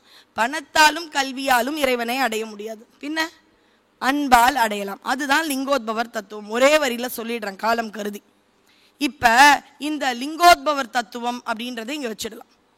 அப்போ இறைவனுடைய அடியையும் முடியையும் யாரால் பார்க்க முடியல? பிரம்மாவுக்கும் விஷ்ணுக்கும் பார்க்க முடியல. ஆனால் 2 பேர் அடிமுடியை ரொம்ப சர்வ சாதாரணமாக பார்த்துருக்காங்க. யாருன்னா மதுரை மண்ணும் திருவாரூர் பறவையார் வீட்டு நிலை கதவும் பார்த்துடுச்சோம். எப்படி? அங்கே இருக்கக்கூடிய மண் இறைவன் நடக்க நடக்க அவர் மேலே பட்டு பட்டு மண்ணுக்கெல்லாம் சந்தோஷமாக இருக்கான். ஆஹா, திருமாலும் காணாத புண்டரீகம் என்ற பாதக்கமலங்கள் என் மீது பட்டது அப்படின்னு சொல்லும் பொழுது தலையை தான் பார்க்க முடியல. இது பேராசை, அவருடைய திருவடியாவது பார்த்துட்டோமே. கொஞ்ச நேரத்தில் மண்ணை சுமக்கிறார். அவர் எடுத்ததே ஒரே லோடு தான். சுவாமி நிறைய வேலைலாம் பண்ணலை, ஒரே லோடு ஒரே பாண்டு தான் எடுத்தார். ஆனால் அந்த மண்ணை தலையில் சுமக்கும் பொழுது மண்ணுக்கு சந்தோஷமாக அவருடைய திருமுடியையும் இன்னைக்கே பார்த்துட்டு, பிரம்மனும் திருமாலும் காணாத அற்புதத்தை நாம் திருவடியையும் திருமுடியையும் பார்த்து விட்டோம். நாம் தான் இந்த உலகத்தில் சிறந்தவர்கள். தென்னாடு உடைய சிவனையை போற்றி தானே சொல்றாங்க. அது பாண்டிய நாடு, மதுரை தானே. உடனே திருவாரூர் சொல்லிச்சான், இருங்க, மதுரைக்கும் சிதம்பரத்துக்கும் முன்னாடியே வந்தது தெரியுமா திருவாரூர்? சிதம்பரத்தில் எல்லா கலைகளும் ஒடுங்கும், உங்கள் மதுரையும் அங்கே போயிடும். ஆனால் திருவாரூர் அங்கே போய் இருக்காது. அதுக்கும் புராதனமான தலம். நீ என்ன பண்ண? நீ அது மண்ணு. பறவையார் வீட்டு கதவு கூட இறைவனுடைய தலைமுடியையும் அடியையும் பார்த்தாயிற்று. எப்படி? சுவாமி போய் நிலை கதவத்தில் கதவு தட்டுறார், பறவையார் திறக்கிறாங்க. 2-3 தடவை போகிறார், அதெல்லாம் சொல்ல நேரம் இல்லை. பறவையார் கதவு திறந்த உடனே அந்த நிலைப்படி கீழே இறைவனுடைய திருவடியை பார்க்குது, நிலை கதவத்துடைய முகப்பு இறைவனுடைய திருமுடியை பார்த்தாச்சு. உனக்கும் பழமையான ஒரு நாங்களும் பார்த்துட்டோம், உங்களுக்கு சற்றும் இழைப்பம் இல்லைன்னு சொல்லக்கூடிய அளவு இருக்கக்கூடிய அற்புதங்களை அவை இரண்டும் தரிசித்து விட்டான். இப்போ முசுக்குந்த சக்கரவர்த்தி கல்யாண கான்ட்ராக்டில் விட்டு போகிறோம். அவர் ஒரு பேராற்றல் மிக்க மன்னன், அவருக்கு கையெடுத்து கும்பிடணும் நம்ம எல்லாரும். அவரால் தான் சப்த விடங்கங்களும் நமக்கு கிடைச்சது. இதை பற்றி அடியன் சொற்பொழிவுகளில் சொன்னதால இன்னொரு சந்தர்ப்பத்தில் சப்த விடங்கம்னு 7 தியாகரையும் தேவேந்திரனிடத்திலிருந்து எடுத்து கொண்டு வந்தவர். அவரிடத்தில் இப்போ தேவேந்திரன் கேட்குறான், இதுக்கப்புறம் தான் எடுக்க போகிறாரு, எனக்கு இந்த தேவயானை கல்யாணத்தை எல்லாம் பண்ணிட்டேன், சரி இங்கே திருப்பரங்குன்றத்திலே வச்சுக்கிட்டுமா? வச்சுக்கோ, இங்கே எல்லாம் போட்டது போட்டபடி இருக்க கொஞ்ச நாள் ஆகும். எப்படி நம்ம சுதந்திர இந்தியாவிற்கு சுதந்திர தினத்திலிருந்து ஜனநாயகம் அதுவாக மாறுவதற்கான அந்த ரிப்பப்ளிக் டே, குடியரசு தினத்திற்கு கொஞ்சம் காலம் தேவைப்பட்டது. ஏன்னா ரொம்ப நாள் இல்லை ஆட்சியே. அதுக்கான ஆயத்தங்கள், அதற்கான தேவைகள், அதற்கான நிறைய விஷயங்களை கற்றுண்டாங்க. ஏன்னா நம்ம ஆட்சி பண்ணியே பல காலம் ஆயிடுச்சு. நம்ம முன்னோர்கள் யாருமே இல்லை, ஏன்னா 300-400 வருஷம் நம்ம கிட்ட அது இல்லை. அப்போ அதற்கான காலம் தேவைப்பட்டது போல இந்திரனுக்கும் தேவைப்பட்டது. அதனால முசுக்குந்த சக்கரவர்த்தி சிறப்பாக பண்ணார். பாருங்க, கார்த்திக்னு நார்த் இந்தியா முழுக்க சொன்னாலும் ஒரு தமிழர் தான் முருகனுடைய கல்யாணத்தை ஏற்பாடு பண்ணியிருக்கு. தமிழர்கள் எவ்வளோ திறமையானவர்கள் பாருங்க. அதனால தானே உலகம் முழுக்க மூளை அப்படின்னா தமிழர்களுக்கான ஒரு வீரமும் ஆகட்டும் அறிவும் ஆகட்டும் எப்போவுமே அது உண்டு. என்னோட அம்மா சிறந்தவள்னு சொல்றது தப்பில்லை, தமிழர்கள் சிறந்தவர்கள்னு சொல்றது தப்பில்லை. யாரையாவது பார்த்து இவங்களை விட நான் சிறந்தவங்கன்னு சொன்னாதான் தப்பு. பொதுவாக நாம் சிறந்தவர்கள்னு சொல்றதுல தவறே கிடையாது. அழகா பத்திரிக்கை எழுதுறார். நம்ம வீட்டு பத்திரிகையிலலாம் சுற்றமும் சூழமும் வந்து மணமக்களை ஆசீர்வதிக்குமாறு கேட்டுக்கொள்கிறோம், அந்த இடத்துல மணமக்களின் ஆசியை பெற்று போகுமாறு கேட்டுக்கொள்கின்றோம் அப்படின்ற மாதிரி பத்திரிகையெல்லாம் எழுதி எல்லாரும் வர அற்புதமான தேவயானைக்கும் முருகப்பெருமானுக்கும் திருமணம், இந்திர பட்டாபிஷேகம், இந்த மாதிரி சுப நிகழ்வுகளாக இன்னைக்கு சொல்லணும்னு ஒரு ஆசை. ரொம்ப அழகா திருமணம் நடக்கின்றது. உடனே சுவாமி கந்தமலையில் ரொம்ப ஆனந்தமாக இருக்கார். கொஞ்ச நாள் தனிமை தேவைப்படுகின்றது. இந்த வள்ளி பற்றின செய்திகள் மகாஸ்காந்தம் வடமொழியில் பெருசாக இல்லைங்க. வள்ளியை பற்றிய குறிப்புகள் அத்தனையுமே பார்த்தீங்கன்னா கச்சியப்பர் நமக்காக கொடுத்தது. ஏன் அப்படின்னா வள்ளின்றவ யாருப்பா? வள்ளினா நாம தான். வீட்டுக்கு போய் கண்ணாடியில் பாருங்க, நீங்கள் தான் வள்ளியாக தெரியும். என்னம்மா என் முஞ்செல்லாம் பார்த்தா வள்ளி மாதிரி இருக்குமான்னு எனக்கே கொஞ்சம் ஒரு மாதிரி தான் இருக்குது சொல்லும் பொழுது. ஆனால் முருகனை அந்த அன்போடு வைத்து பாருங்கள், நம் முகமும் வள்ளியாக தெரியும். எல்லா பெண்களுமே பார்த்தீங்கன்னா ஒரு சமயத்தில் ஆண்டாள் மாதிரி நம்ம நினைப்போம் இல்லையா? ஆண்டாள் அப்படின்ற அந்த புரட்சி கதாபாத்திரம் நமக்கு எவ்வளோ பிடிக்கும். ஆண்டுக்கு ஒரு முறை மார்கழி மாதங்களில் ஆண்டாள்னாலே நமக்கு அப்படியே உணர்ச்சியாக இருக்குமே. அது மாதிரி வள்ளியும் நாம் தான். இந்த இடத்துல வள்ளி வருகின்றாள்.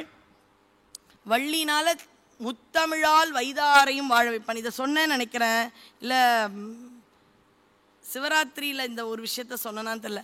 எதனால் தமிழில் திட்டினா முருகனுக்கு பிடிக்கும்னு சொன்னா சொல்லிட்டு அந்த அம்மா சொல்லிட்டாங்க. முதல்ல வள்ளி திட்டதுனால தமிழில் திட்டினா பிடிக்கும். சரி, இப்போ எப்படி போய் அணுகுகின்றான்? இனமென தொண்டரோடும் இனங்கிடும் செட்டி காக்க. அது என்ன செட்டி? வியாபாரிகள். வியாபாரி மாதிரி வளையல் வாங்கலையோ வளையல் அப்படின்னு சொல்லிட்டு வளையல் வியாபாரியாக போ, வேடுவனாக போ. வேடுவனாக போய் வள்ளியை ரொம்ப சீண்டினாராம். கொஞ்ச நேரத்துக்கு அப்புறம் வள்ளிக்கு அவனை ரொம்ப பிடிக்குது. வள்ளி சொல்கிறாலும், அது பாரு அப்பா வர நேரம், நீ கிளம்பிட்ட, உனக்கு தான் என்ன பிடிக்கலையே, வந்து அடித்து போடட்டும், என்னையே போன்ற ஒரு விஷயம் அது அன்றிலிருந்து இன்று வரை மாறவில்லை. யார் ஒரு ஆண் தவறு செய்தாலும் அந்த பெண்ணுக்கும் அந்த பழி வந்து விடும்ன்ற பயம் அவளுக்கு. உன்னை பிடிக்கலை அப்படின்னு சொல்லலப்பா, இது எனக்கான பழியும் ஆகிவிடும், அதற்கு நான் அச்சப்படுகின்றேன். என் தந்தை வளர்த்த வளர்ப்பிற்கு இழுக்கு வரக்கூடும். அந்த தந்தை கூடவே 5 சகோதரர்கள்னு புராணம் சொல்லுது. அந்த 5 சகோதரர்கள் யாருன்னா ஜீவாத்மா நாமனா 5 புலன்களும் நமக்கான 5 சகோதரர்கள். இதில் பார்த்தீங்கன்னா எனக்கும் இப்போ ஏதாவது பாயசம் மாதிரி பண்ணிங்கன்னா கோயில் ஏதோ நல்ல பிரசாதம் அப்படி தோணும். மிருகங்களுக்கும் அந்த நுகர்தல் அப்படின்ற தன்மை உண்டு. அதை வைத்து தான் இறை தேடும். உடம்புல என்ன யாராவது இப்படி அடித்தா வலிக்கும். ரோட்டில் பார்த்தீங்கன்னா பசு கூட போ போ அப்படின்னு தொட்டு பண்ணால் வலிக்கு பயந்து போ. அடுத்த புலன் கண்ணால் என்னாலும் எதிரிகளையும் நல்லவர்களையும் உணவு கொடுப்பவர்களையும் காண முடியும். அதே பாகுபாடு விலங்குக்கும் இருக்குது. நான் அதுக்கிட்ட ஏதோ பழங்களோ கீரையோ எடுத்துகிட்டு போனால் அமாவாசை நாட்களில் வந்து வாங்குது. ஆனால் இந்த சமயத்துலலாம் கொஞ்சம் அமாவாசையில் அகத்திக்கீரை வேணாம் தான் சொல்லுது. ஏன்னா எல்லாரும் கொடுத்தா ஒரே நாளில் அவ்வளோ அகத்திக்கீரை கொடுக்குறீங்க. இவ்வளோ அகத்திக்கீரையும் ஒரே நாளில் கொடுக்குறீங்களே, கொஞ்சம் மாறுபட்டு கொடுங்கன்ற அளவு பசுவாயிடுது. மற்ற நாளும் அதை கொஞ்சம் ஷேர் பண்ணி கொடுங்களேன்.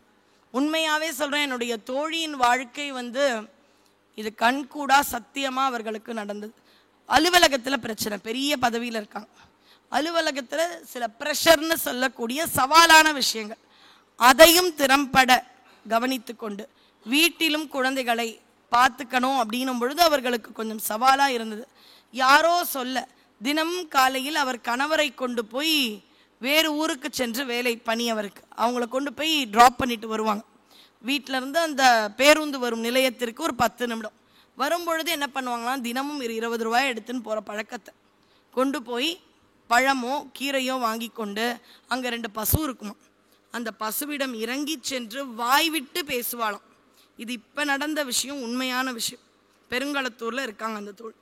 அந்த பசுவுக்கு கொடுத்துட்டு, அம்மா சகல தேவர்களும் உன்னோட இருக்காங்க, லக்ஷ்மி கடாட்சம் உள்ளவர், தெய்வீகம் நீ, எனக்கான எல்லா இன்னல்களையும் ஒரு அம்மாவா இருந்து கோமாதாவே நீ தீர்க்கணும்னு மனசுக்குள்ளே பேசிப்பலாம். கத்தி பேசினாலும் அவளை தவறாக பார்ப்பாங்க, பெரிய பதவியில் இருக்கிறாங்க, அதனால் தவறாக பார்ப்பாங்க இல்லையா. வண்டியை கொண்டு போய் நிறுத்திட்டு 20 ரூபா 30 ரூபாய்க்கு தன்னால் இயன்ற அளவு அந்த 2 பசுக்களுக்கோ இல்லை 3 பசுக்களுக்கோ கொடுத்துட்டு வாய் விட்டு இப்படி மனதுக்குள் இதை சொல்லி இந்த ஒரு வாக்கியங்களை சொல்லி பசுவை வலம் வந்து வீட்டுக்கு வந்துடுவான். உண்மையாகவே 1 மாதம் 40 நாட்களில் மாற்றங்கள் இருந்தது. இது இப்போ நடந்த ஒரு விஷயம், அனைவரும் செய்யக்கூடிய விஷயம். ஒரு தங்கத்தால் ஒரு பரிகாரம், இதெல்லாம் யாராலையும் பண்ணுறது கஷ்டம். எல்லாராலையும் இயல்பாக ஒரு பழமோ கீரையோ வாங்கித்தர முடியுமானா முடியும். அதனால் முடிந்த அளவு பசுவிற்கு கொடுக்கும் உணவானது நம்முடைய பாவம் அப்படின்ற பெரிய பெரிய மலையை குறைக்கும் ஆற்றல் வல்லது அப்படின்றத சொல்லி கேள்விப்பட்டிருக்கேன். ஆனால் என்னுடைய தோழியின் வாழ்க்கையில் கண்கூடாக பார்த்தேன். அதனால் எல்லா வினைகளையும் அதற்காக நாம் செய்யும் அந்த சேவைகள் மாற்றிவிடும். இப்போ வள்ளி அவ கூட இருக்கிறது அந்த 5 புலன்கள் என்று சொல்லக்கூடிய 5 பார்த்துட்டோம். அப்போ உணவு கொடுக்க வந்தால் பசு பாசமாக வந்து வாங்கிக்குது. கையில் நம்ம கொம்போட போனால் ஓடி போகுது. அப்போ பார்வையும் எனக்கும் உங்களை விட்டுடலாம், எனக்கும் பசுவுக்கும் ஒன்று கேட்கறது, எனக்கும் பசுவுக்கும் ஒன்று கேட்குதே அழகா திரும்ப. உடம்பு ஒன்று, நுகர்தல் ஒன்று, எல்லாமே ஒன்று.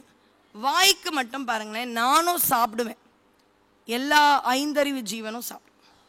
ஆனால் நல்லாவே சாப்பிட்டாலும் அதுக்கு வாயிலா ஜீவன் பேர். மற்ற உணர்வுகள் எல்லாம் ஒரே மாதிரி. ஆனால் வாய்க்கு மட்டும் எனக்கு 2 விஷயம் உண்டு. ஒன்று உண்ணுதல், இன்னொன்று இறைவனை வாயார கூப்பிடுது. அது எந்த விலங்குக்கும் கிடையாது. இறைவனின் நாமத்தை சொல்ல முடியாமல் இருப்பதால் தான் விலங்குகளுக்கே வாயில்லா ஜீவன். வாயிருக்கானா இருக்கே, கொடுக்கறத சாப்பிடுதானா சாப்பிடுதே. ஆனாலும் அதை எதற்கு நான் வாயில்லா ஜீவன் என்று சொல்கின்றேன் என்றால், என்னை போல முருகா அப்படின்னு கூப்பிடுற அந்த ஒரு தன்மையோ சக்தியோ விலங்குகளுக்கு கிடையாது.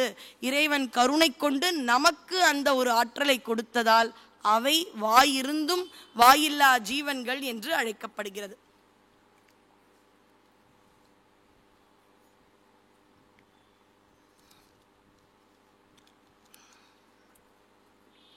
அதனால வாயுள்ள ஜீவன்கள்னு சொல்றதுக்கு காரணமே நிறைய தடவை நம்ம சுவாமி பேரை சொல்லிகிட்டே இருக்கணும். அப்ப வள்ளியோடு சொல்லப்படும் அந்த 5 பேரும் யாரு என்றால் 5 புலன்கள், வேறு எதுவும் இல்லை, 5 புலன்கள். சரி, இப்ப நீல சிகண்டியில் ஏறும் எம்பிரான் கோலக்குரத்தியோடு வருவான்ற மாதிரி ஒரு வரியோடு கந்தர் அலங்காரப்பாட். ஏன் கோல குரத்தி கூட வருவா? தேவயானை ஏன் வரல? அன்னைக்கு சொன்ன அதே விஷயம்தான். நமக்கு ஒரு துன்பம் என்றால் ஓடி வாங்க வாங்க வாங்கன்னு அவளும் இழுத்துன்னு வருவாளாம். யாரு? குரத்தி. ஏன்? அவ ஜீவாத்மாவா இருந்தனால நம்முடைய கஷ்டத்தை அவளுக்கு புரிந்து கொண்டு அவளும் ஓடி வருவாள் என்பதால் அப்படி சொல்கிறார்கள். இப்ப இங்க முருகன் வந்தாயிற்று. வேடனா நிக்கிறார், இவ கிட்ட சீன்றார், இவ தமிழ்லயே திட்டுறா. இப்ப வராங்க. வரும்பொழுது கெஞ்சுறா, போயிடேன், என்னுடைய அப்பாலாம் இங்க இருக்கிறத பார்த்தா ரொம்ப கொடுமையா இருப்பாங்க, நான் போகமாட்டேன், வரட்டும் வரட்டும் அப்படின்னு முருகன் விளையாட்டா நிற்கிறார். இவளுக்கு என்ன சொல்றதுன்னே தெரியல.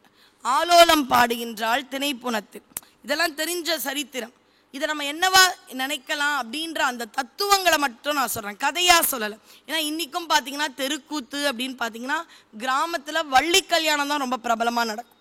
என்னைக்கு இருந்தாலும் அந்த வள்ளி கல்யாணத்துக்கான மகத்துவம் அப்படின்றது ஒண்ணு. சின்ன வயசுல இருக்கும் பொழுது ஒரு காதல் கல்யாணம் வர்றதுனாலையும் ஒரு சுவாரஸ்யம் இருக்கும். வயது ஆக ஆக வள்ளி கல்யாணம் இறைவனோடு என்னை ஐக்கியப்படுத்துவது அப்படின்ற ஒரு முதிர்ச்சி என்னுடைய எண்ணத்தில் வரும். அப்போ எனக்கு அது ரொம்ப பிடிச்ச மாதிரி இருக்கும். அப்ப அவ ஆலோலம் பாடுகின்றாள். அந்த ஆலோலம் என்ற பறவைகளை துரத்தி துரத்தி அவள் பாடுவது என்ன தெரியுமா? இந்த கதை தெரியும், அதனால தான் நான் கதைக்கு போல. அந்த பறவைகள் எல்லாமே எனக்குள் இருக்கும் காமம், குரோதம், இச்சை, இன்பம் இதெல்லாம் வரும். அப்ப நான் எதை வச்சு அதை துரத்துவோம்? முருகா போயிடும். அதுக்கு நான் ஏதாவது நாமம், இறைவனுடைய நாமத்தை சொல்லாமல் இருந்தா அது எல்லாம் என்கிட்ட வந்து.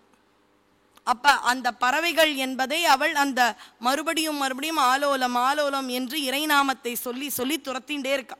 அப்ப அவளுக்குள்ள ஞானம் வந்துட்டே இருக்கு. இப்ப அப்பா கண்ணுல பட்டுட்டார். அது பாரு, அப்பா கண்ணுல பட்டுட்டார், கிளம்பு, நான் இங்க தான் நிற்பேன், ஏதோ பண்ணிக்கோ, எனக்கு தெரியாது. ஆனா உள்ளுக்குள்ள அவளுக்கு ரொம்ப மனசு கஷ்டப்படுது, முடியலையா. அப்பா கிட்ட வந்துட்ட உடனே திரும்பி கூட பார்க்கல. இவ பயம், அப்பா கிட்ட என்னை நம்பி விட்டுருக்க, அந்த நம்பிக்கை வீண் போயிடும் இல்லையா அப்படின்னு அவ பயந்து இருக்கும் பொழுது யாருன்னு கேட்பாரு பார்க்குறா. என்னம்மா எல்லா சௌகரியமா இருக்கியா, தனிமையா இருக்கியா, அதான் உணவு தேவைப்படுதான். என்ன அப்பா பின்னாடி இருக்கிறது யாருன்னே கேட்கலையே. எல்லாம் இருக்குப்பா, எல்லாம் இருக்குமான்றா. சரி கொஞ்ச நேரம் கழிச்சு நம்மளே ஏதாவது சொல்லிடலாமா, இங்க வந்தாரு தண்ணி கேட்டாரு ஏதாவது சொல்லலாமான்னு திரும்பி பார்த்தா ஆளை காணோம். ஆள் இருந்த இடத்துல வேங்கை மரம். இன்னைக்கும் பார்த்தீங்கன்னா முருகனுடைய பவனிகளில் வேங்கை மரம் உண்டு, மயிலையிலையும் அது உண்டு. இறைவனுக்கு தல விருட்சமான புன்னை மரம். இறைவி கற்பகாம்பாளுக்கு அவளே கற்பக தரு இல்லையா, அதனால அவளுக்கு கற்பக விருட்சம். இங்க முருகனுக்கு வேங்கை மரம் இருக்கும். நிறைய திருக்கோயில்கள் முருகன் கோயில்கள்ல வேங்கை மரம். திரும்பி பார்த்தா வேங்கை மரம். ஆஹா அப்பா, ஒன்று நான் தந்தையினுடைய நம்பிக்கையை வீணடிக்கவில்லைன்ற நிம்மதி, இன்னொன்று அவனும் மாட்டிக்கல, அவன் மீது ஒரு அன்பு. ஆனால் நம்பிராஜனை இந்த இடத்துல நம்ம போற்றப்பட வேண்டும். எந்த அளவு இயற்கை மீது காதல் கொண்டவராக இருந்தால் எல்லாம் பேசுறார். வசதியா இருக்கேடாமா செல்லம்மா அப்படிலாம் கொஞ்சம் ஆசை பொண்ணு இருக்கம்பா, ஒன்றும் பிரச்சனை. சரி இல்லைம்மா, ஏன்பா ஏதோ யோசிக்கிறீங்க, இவ்வளோ நாள் இந்த மரம் கிடையாதுமா, ஏதோ புதுசாக ஒரு மரம் வந்திருக்கு. அப்ப எந்த அளவு இயற்கையும் ஒவ்வொரு மரங்களின் எண்ணிக்கையும் மரங்களே தெய்வமாக இருக்கும் அந்த காட்டில் வாழும் வேடர்களுக்கு இருந்திருக்கணுங்க. ஒரு நம்பருக்கும் இப்போ அரசுலாம் வந்து நம்பர்ஸ் போடுற மாதிரியா போட்டிருப்பாங்க அன்னைக்கு இல்லையே. அவர் கண்டுபிடிச்சா, இல்லைம்மா புதுசாக ஒரு மரம் வந்துருக்கு. காடுன்னு இருந்தால் மரம் இருக்கும், இதுக்கு என்னப்பா? இல்லைம்மா இந்த இடத்துல ஒரு வேங்கை மரம் கிடையாதுமா, அதுதான் மந்திர சக்தியால் வந்த மரமானு, அதனால தான்மா யோசிக்கிறேன் உன்னை தனியாக விட்டுட்டு போக. அவ்வளோ தெரியும். இல்லைப்பா இந்த மரம் ரொம்ப நாளாக இருக்குது, ஏதோ மறந்துட்டீங்கப்பா, ஏதோ குழப்பத்திலலாம் பண்ணாதீங்க, நீங்கள் தான் எனக்கு தோழர்கள் தோழிகள்லாம் இருக்காங்களே, ஒன்றும் இல்லைப்பா நான் வந்துடுறேன்னு அனுப்பி வைக்கிறேன். இவர் மாறிடுறார். கொஞ்ச நாள் கழித்து அவரே கிழவர் கோலத்தில் வருகின்றார். வந்தவுடனே இப்போ நம்பிராஜன் அப்போ அந்த கிழவர் வள்ளியோடு கொஞ்சம் வம்பு பண்ணிட்டு இருக்கார், பசிக்குதுன்னெலாம். அப்போ பார்த்துட்டார். அப்போ பார்த்துட்டு நீ கிளம்ப போறியா இல்லையா, கல்யாணம் பண்ணிக்கிறேன்னா கேட்குறேன்னு யானையை வச்சுலாம் பயமுறுத்துகிற படலம் உங்களுக்கு தெரியும். இங்கே கூட திருத்தணிதோ சொல்லியாச்சு இருக்கு. யானை வரும் இல்லையா, யானை வருவது என்ன? ஓம் என்ற பிரணவம். குருவாக விநாயகர் வந்தவுடனே, குரு அருள் வந்தவுடனே திருவருள் வருது அப்படின்றது எல்லாமே தத்துவம். மேலோட்டமாக பார்த்தா இளம் தலைமுறையினருக்கு ஒரு நல்ல சுவாரஸ்யமாக இருக்கும். உள்ள பார்த்தோன்னா எல்லாத்துலேயுமே பெரிய பொருளே இருக்கு. அப்போ ஆலிங்கனம் பண்ணிக்கிறாள், கட்டி அணைத்துக் கொள்கிறாள். கல்யாணம் பண்ணிக்கிறியா அப்படிலாம் சொன்ன உடனே என்ன இதெல்லாம் பண்ணுற அப்படிலாம் இருக்கும்பொழுது வந்துட்டார். சுவாமி யார் அப்படின்ட்ட உடனே தரமான இரட்டை அர்த்தத்தில் பேசுகிறாருன்னு எழுதியிருக்க. ஏன்னா இரட்டை அர்த்தம்னாலே இப்போ இருக்கிற காலகட்டத்தில் கொஞ்சம் தவறாக தெரியுது. தரமான இரட்டை அர்த்தம் சொல்கிறாராம். குமரி தீர்த்தம் ஆட வந்தேன் அப்படின்னா என்ன? அந்த காலத்தில் ஒவ்வொரு புனித நீரையும் நீராடுவதற்கு என்று அரசர்களும் ரிஷிகளும் வருவார்கள். குமரி என்ற தீர்த்தத்தில், கன்னியாகுமரின்னு இருக்கு இல்லையா, புண்ணிய தீர்த்தம், 3 கடலும் சங்கமிக்கும் அந்த அற்புத இடத்தில் குமரியாட வந்தேனர். இது மேலான பொருள், இது தரமான பொருள்னு சொல்லிட்டேன். முருகன் இல்லையா, நம்ம மேலான தத்துவத்தில் இருப்பதால் குமரியோடு ஆட வந்தேன்ற ஒரு பொருளும் இருக்கும். இது நம்பிராஜனுக்கு புரியல. அப்படியா சாமி, கொஞ்ச நேரம் என் பொண்ணுக்கு நீங்கள் இருங்களேன் எங்கள் துணையா. இப்போ யாரை வேண்டான்னு அவ சொன்னாலோ அவனே துணையாக.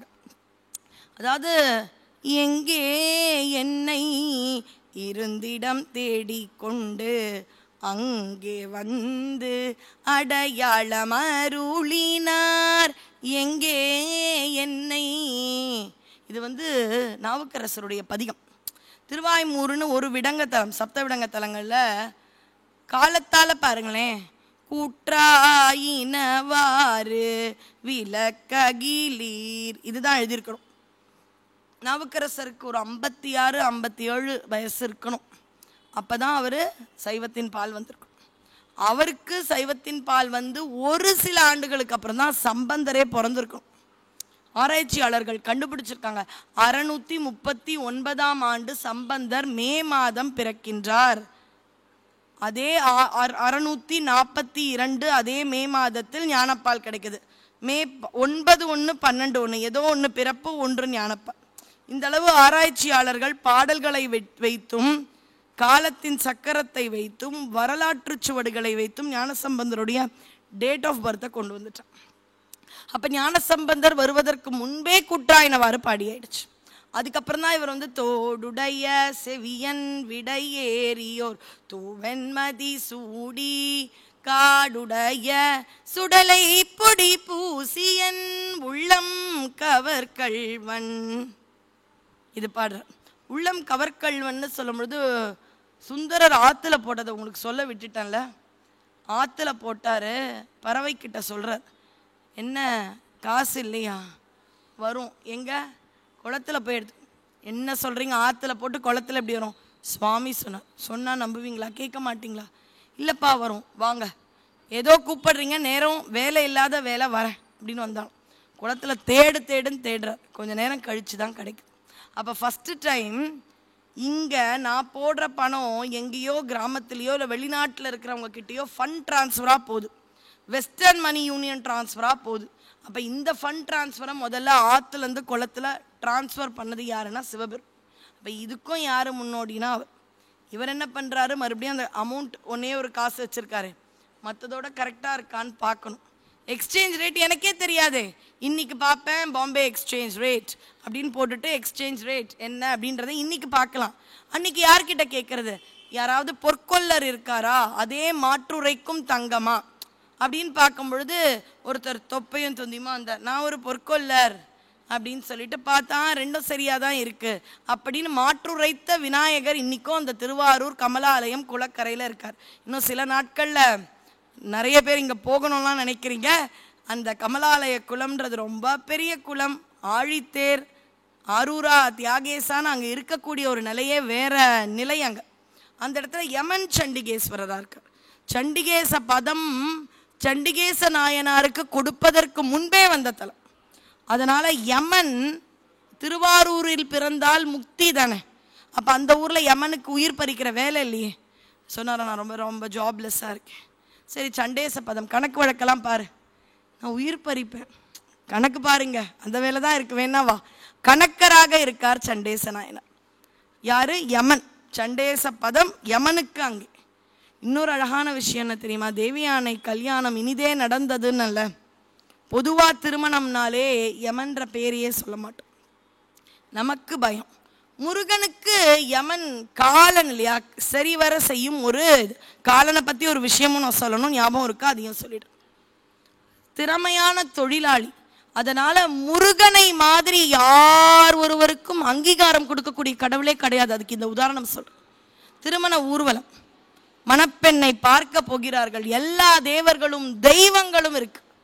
முதல்ல மயில் கொடி ஏந்தி யாராவது போகணும். முருகர் பார்த்தாராம், யார எல்லாரும் அப்படி முன்னாடி என்ன கூப்பிடுவானா முருகன், என்ன கூப்பிடுவான். யமன் மட்டும் அப்படி கொஞ்சம் பின்னாடி போனார். நம்ம போய் நிற்போம், கொஞ்சம் அப்படி தள்ளேன், கல்யாண வேலையில் நீ வரியான்னு கேட்டுருவாங்கன்னு பயம் யமனுக்கு. இவர் பார்த்தாராம், காலன் என்ன முருகா, கல்யாண ஊர்வலத்தை முன்னாடி கொடியேந்தி செல் அப்படின்றான். முருகா, நீ நாங்கள் கொடுத்த வேலையை தானே பண்ணுற, சரி வர பண்ணுற, உனக்கு இந்த கல்யாணத்தை விட்டால் எந்த கல்யாணத்தில் அங்கீகாரம்? மற்ற கல்யாணத்துலலாம் உன்னை சேர்க்க மாட்டாங்க, நான் ஒருத்தன் தான் கல்யாணத்தில் சேர்க்க முடியும், அதுவும் உனக்கான அங்கீகாரம் கொடுக்க முடியும், வேற எந்த கல்யாணத்துக்கும் நீ போயிடாத, என் கல்யாணம் எதுவுமே இல்லை, நீ முன்னாடி போ அப்படின்னு சொல்லி காலன் கொடியேந்தி செல்ல மாப்பிள்ளை ஊர்வலம் நடந்ததும். இது மாதிரி நிறைய விஷயங்கள். 4 நாள்ன்றது நமக்கு கந்தபுராணத்தை ரசிக்க போதாது. அதனால் அங்கங்கே எது அழகோ அது மாதிரி சொல். அதனால் பறவையாரினுடைய இந்த திருவிளையாடல் மூலமாக ஃபண்ட் ட்ரான்ஸ்ஃபர் செஞ்சேன். சரி, காலனுடைய செய்தியும் இங்கேயே சொல்லிடுறேன். நேத்திக்கு சொல்லியிருந்தேன், திருக்கடவுர் அபிராமி தலத்தில் சரியாத்தானே வந்தோம் அப்படின்னு யமன் இருக்கும் பொழுதும் காலனை சம்ஹாரம் செஞ்சார். இதில் தானே நம்ம விட்டோம். அப்போ எனக்கு அந்த சந்தேகம் உங்களுக்குமே இருக்கலாம், சுவாமி தானே 16ன்னு போட்டாரு, கேட்க வேற கேட்டாரே மிருக்கண்டு உயர்கிட்ட, 100 வயசு இருக்கிற கெட்ட குழந்தை வேணுமா, இல்லை 16 வயசு இருக்கக்கூடிய நல்ல குழந்தை வேணுமா? அவர் சொல்கிற 16 வயசு, அந்த குழந்தையும் 16 வயசில் கரெக்டாக உண்மை தெரிஞ்சு ஆலிங்கனம் பண்ணிக்கிச்சு. அப்போ அந்த குழந்தைக்கும் தெரியுது அன்றைய தினம்னு. சரியாக அன்னைக்கு தானே போகிறார். யம தூதர்கள் கூட பண்ணலையே. காலனுக்கு அவருக்கு பேரே காலன். எதனால்? காலத்தை மாற்றவே மாட்டேன். ஏன் அப்போ அவரை சம்ஹாரம் பண்ணணும்? சுவாமி அவருடைய பராக்கிரமத்தை காப்பாற்றணும்னா கரெக்டாக ஒரு வேலை பண்ணுறவங்கிட்டே அந்த பராக்கிரமத்தை காமிக்கணும் அப்படின்னு நினைக்கலாம்ல. அதுக்கான உண்மையான அர்த்தம் என்ன தெரியுமா? நம்முடைய காலச்சக்கரம் என்றைக்குமே சிவபூஜையில் இருக்கும் பொழுது ஓடாது. இப்போ இங்கே முழுக்க முழுக்க முருக சிந்தனையில் 1.5 மணி நேரம் இருக்க போகிறீங்கன்னா நீங்கள் எல்லாருமே 120 வயசு இருக்க போகிறீங்கன்னு வச்சுக்கலாம். நினைப்பில் எதுக்கு கஞ்சத்தனம்? 100 வயசு கூட இல்லை, 120 ஆயுள் நமக்கு. 120 119 அந்த மாதிரி இருக்கிறவங்க வந்துட்டீங்க. இந்த 1.5 மணி நேரம் அந்த ஆயுள் கணக்கில் சேராது. அப்போ சேரலைன்னா என்ன ஆகிடும்? அது உங்களுக்கு இன்னும் கொஞ்ச நாள் ஆகும். அப்போ சிவபூஜையிலையும் முருகச்சிந்தனையிலையும் இருக்கிற காலங்கள் நம்முடைய வாழ்க்கை சக்கரத்தில் சேராது. ஏன்? அது ஒரு காலம்னு வச்சுக்கோங்க. நாம் மட்டும் பயணிக்கலாம். அந்த சமயத்தில் ஆன்மாவோட யார் இருக்காங்க? சுவாமியும் இருக்கு. 12 மணி எப்படி இருக்குது? பெரிய முள் சின்னம். அதனால்தான் மத்தியானம் 12 மணிக்கு அன்னதானம் செஞ்சால் மாகேஸ்வர பூஜைன்னு போடுவோம். ஏன்னா அந்த சமயத்தில் நமக்கே நாம் நமக்குள் இருக்கும் இறைவனுக்கு நிவேதனம் செய்து கொள்ளும். அது அன்னதானம் இல்லை. 1 மணிக்கு தான் அன்னதானம், அது நமக்கு. 12 மணிக்கு மாகேஸ்வர பூஜை. அப்போ இறைவன் என்னோடு இருக்கும் காலத்தில், அவனுடைய சிந்தனையில் இருக்கும் காலத்தில் என்னுடைய காலச்சக்கரம் ஓடக்கூடாது. ஏன்னா அந்த சக்கரத்துக்கு குழம்பும். யாரோட காலச்சக்கரம்? இவர் பிறவாமல் இருக்காரே, இவருக்கு யார் இவர்? இவரோட காலச்சக்கரமா? எது யாரோட முள்ளுன்னு தெரியாது. ஏன்னா ரெண்டும் ஒன்றா இருக்குது. அப்போ நின்றுடும். சுவாமி சிந்தனையிலிருந்து விடுபடும் பொழுது தான் அந்த சக்கரம் ஓடும். இது நமக்கே எப்படின்னா, மார்கண்டேயர்ன்ற குழந்தை ரொம்ப பெரிய தவத்தில் இருந்த குழந்தை. அப்போ 16 வயசு கேலண்டர் ரீதியாக ஆனாலும் 16 ஆண்டுகள் சிவச்சிந்தனையில் இல்லாத காலச்சக்கரத்தின் நேரம் முடியல. அதுக்குள்ள யமன் வந்ததால் நீ எப்படி கணக்கு பண்ணாமல் வருவேன்? நீயும் டேட் ஆஃப் பர்த் மாதிரி இன்னும் டேட் மாதிரி ரிமைண்டர் போட்டுட்டு இன்சூரன்ஸ் ரினியூவல் மாதிரி வர ஆளா நீ? அப்படின்றதுனால தான் காலனை இறைவன் சம்ஹாரம் செய்தார். அப்போ நம்முடைய ஆயுளை நீட்டிக்க வேண்டும் என்றால் இறை சிந்தனையில் இருக்க இருக்க நம்முடைய ஆயுள் என்பது நீடித்து கொண்டே இருக்கும். இதுதான் உண்மை. இப்போ வள்ளிக்கிட்ட வந்துடலாம். வேங்கை மரம் கிழவன். கிழவர் 2-3 இதில் குமரியாட என்ன சொன்னார், வராரு, ரொம்ப தொல்லை பண்ணுறாரு. உங்களுக்கு அந்த கதையெல்லாம் தெரியும். எனக்கு தண்ணி தாகன்றார், 7 மலை தாண்டி போகணும். இது எல்லாமே பார்த்தீங்கன்னா நாம் நம்முடைய வினைகளை கழிக்க கொஞ்ச நாள் கஷ்டப்படும். அது என்ன 7 நிலை என்றால் 7 ஆதாரங்கள். ஒரு முறை நான் சைதையில் பேசியிருக்கேன். சப்த ஆதார தலங்கள்னு மூலாதானம், சுவாதிஷ்டானம், மணிபூரகம், அநாகதம், விசுக்தி, ஆக்ஞை, இந்த 7 ஆதாரங்களை கடந்தால்தான் முக்தின்றது இருக்கும். அப்போ அந்த 7 மலைகள் 7 ஆதாரங்கள். அங்கே போயிட்டு சுனை அப்படின்றது ஒன்று இருக்குது. அந்த இடத்துல நீராடணும், தண்ணி இருக்குது. இதெல்லாம் வம்பு பண்ணுறார். இதெல்லாம் முருகவள்ளி சரித்திரம் உங்களுக்கு தெரிஞ்சிருக்கும். இதையெல்லாம் செய்த முருகன் களவு திருமணம் செய்து அங்கே வள்ளியோடு வாழ ஆரம்பிக்கின்றார். இது தெரிந்து போர் புரிய வருகின்றார் வள்ளியினுடைய தந்தை. அப்படி வரும்பொழுது அவருடைய சகோதரர்கள் அனைவரையும் முருகப்பெருமான் அழிக்கின்றான். ஏன்பா? அழறாவள்ளி, முருகா உன்னை நம்பி தானே வந்தேன், இந்த பிறவியில் அவர்கள் சகோதரர்கள் தானே, இப்படி பண்ணலாமா? நீயே அருள் பண்ணி பாரு, எழுந்துக்கிறாங்க. அவள் அருள் செய்ய அவர்கள் எழுந்து கொள்கிறார்கள்னு வரலாறு சொல்கிறது. அப்படின்னா என்ன அர்த்தம்? அவளுக்கும் தெய்வத்தன்மை வந்து விடுகிறது. சோச்சோமி ஐயான்னு ஒருத்தர் ரொம்ப அழகாக சொற்பொழிவு பண்ணுவார். அவர் ஒரு சொற்பொழிவில் சொன்ன 1.5 மணி நேரத்தை நான் 2 நிமிஷத்தில் சொல்கிறேன். அவர் சொன்ன அந்த கான்செப்ட் அவ்வளோ அழகாக இருக்குது, மனசில் அப்படியே இருக்கு. இறைவனுக்கு பஞ்ச தொழில் உண்டு. அந்த பஞ்ச தொழிலையும் சம்பந்தரும் நிகழ்த்தி இருக்கின்றார். அப்போ இறைவனுக்கு இருக்கக்கூடிய ஆற்றலும் ஒரு தன்மையும் அவர்களுடைய ஒரு சக்தியும் இறை தொண்டர்களுக்கும் வந்துவிடும். எங்க உயிர்ப்பிக்க முடியும், பிறக்க முடியும். அது நம்ம அங்கம் பூம்பாவை.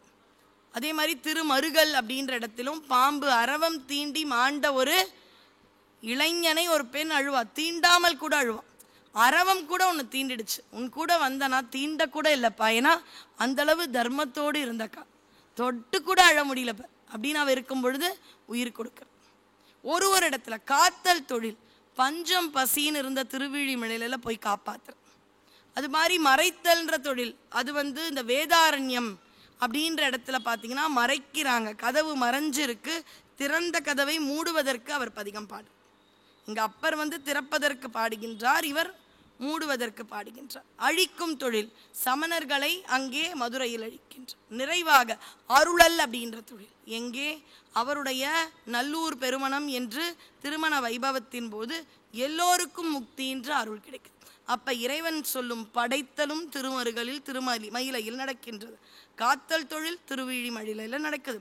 அழித்தல் தொழில் சமணர்கள் பாண்டிய தேசம் மதுரையில் நடக்குது. மறைத்தல் தொழில் வேதாரண்யத்தில் நடக்குது. அருளல் அப்படின்ற தொழில் நல்லூர் பெருமணத்தில் நடக்குது.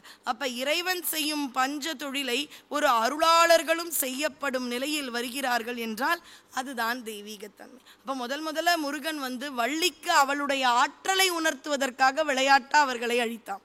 ஏன் இப்ப வள்ளியாலும் உயிர்ப்பிக்க முடியும் அப்படின்ற உண்மை, நீயும் தெய்வமாகிவிட்டார்.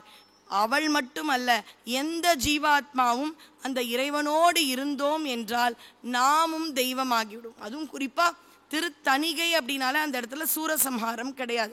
பொதுவா சொல்லுவாங்க முருகனுக்கு கோபம் தணிஞ்ச இடங்க. எனக்கு கோபம் வரலாம், உங்களுக்கு கோபம் வரலாம், நம்ம மனுஷங்க. இறைவனுக்கு எப்படிங்க கோபம் வரும்? இல்லை, அவன் தவம் இருந்து தனிமையில் ஆனந்தம் ஏகாந்தமாக இருந்த இடம். இன்னும் சொல்ல போனா நம்ம கோபம் தனிந்த இடம் அப்படின்னு வேணா சொல்லலாம். குடும்பத்துல மகிழ்ச்சி வேணுமா, அதாவது இன்பத்தை கொடுக்கும் துன்பத்தை போக்கும் தலம் 2, பழனி திருச்செந்தூர்.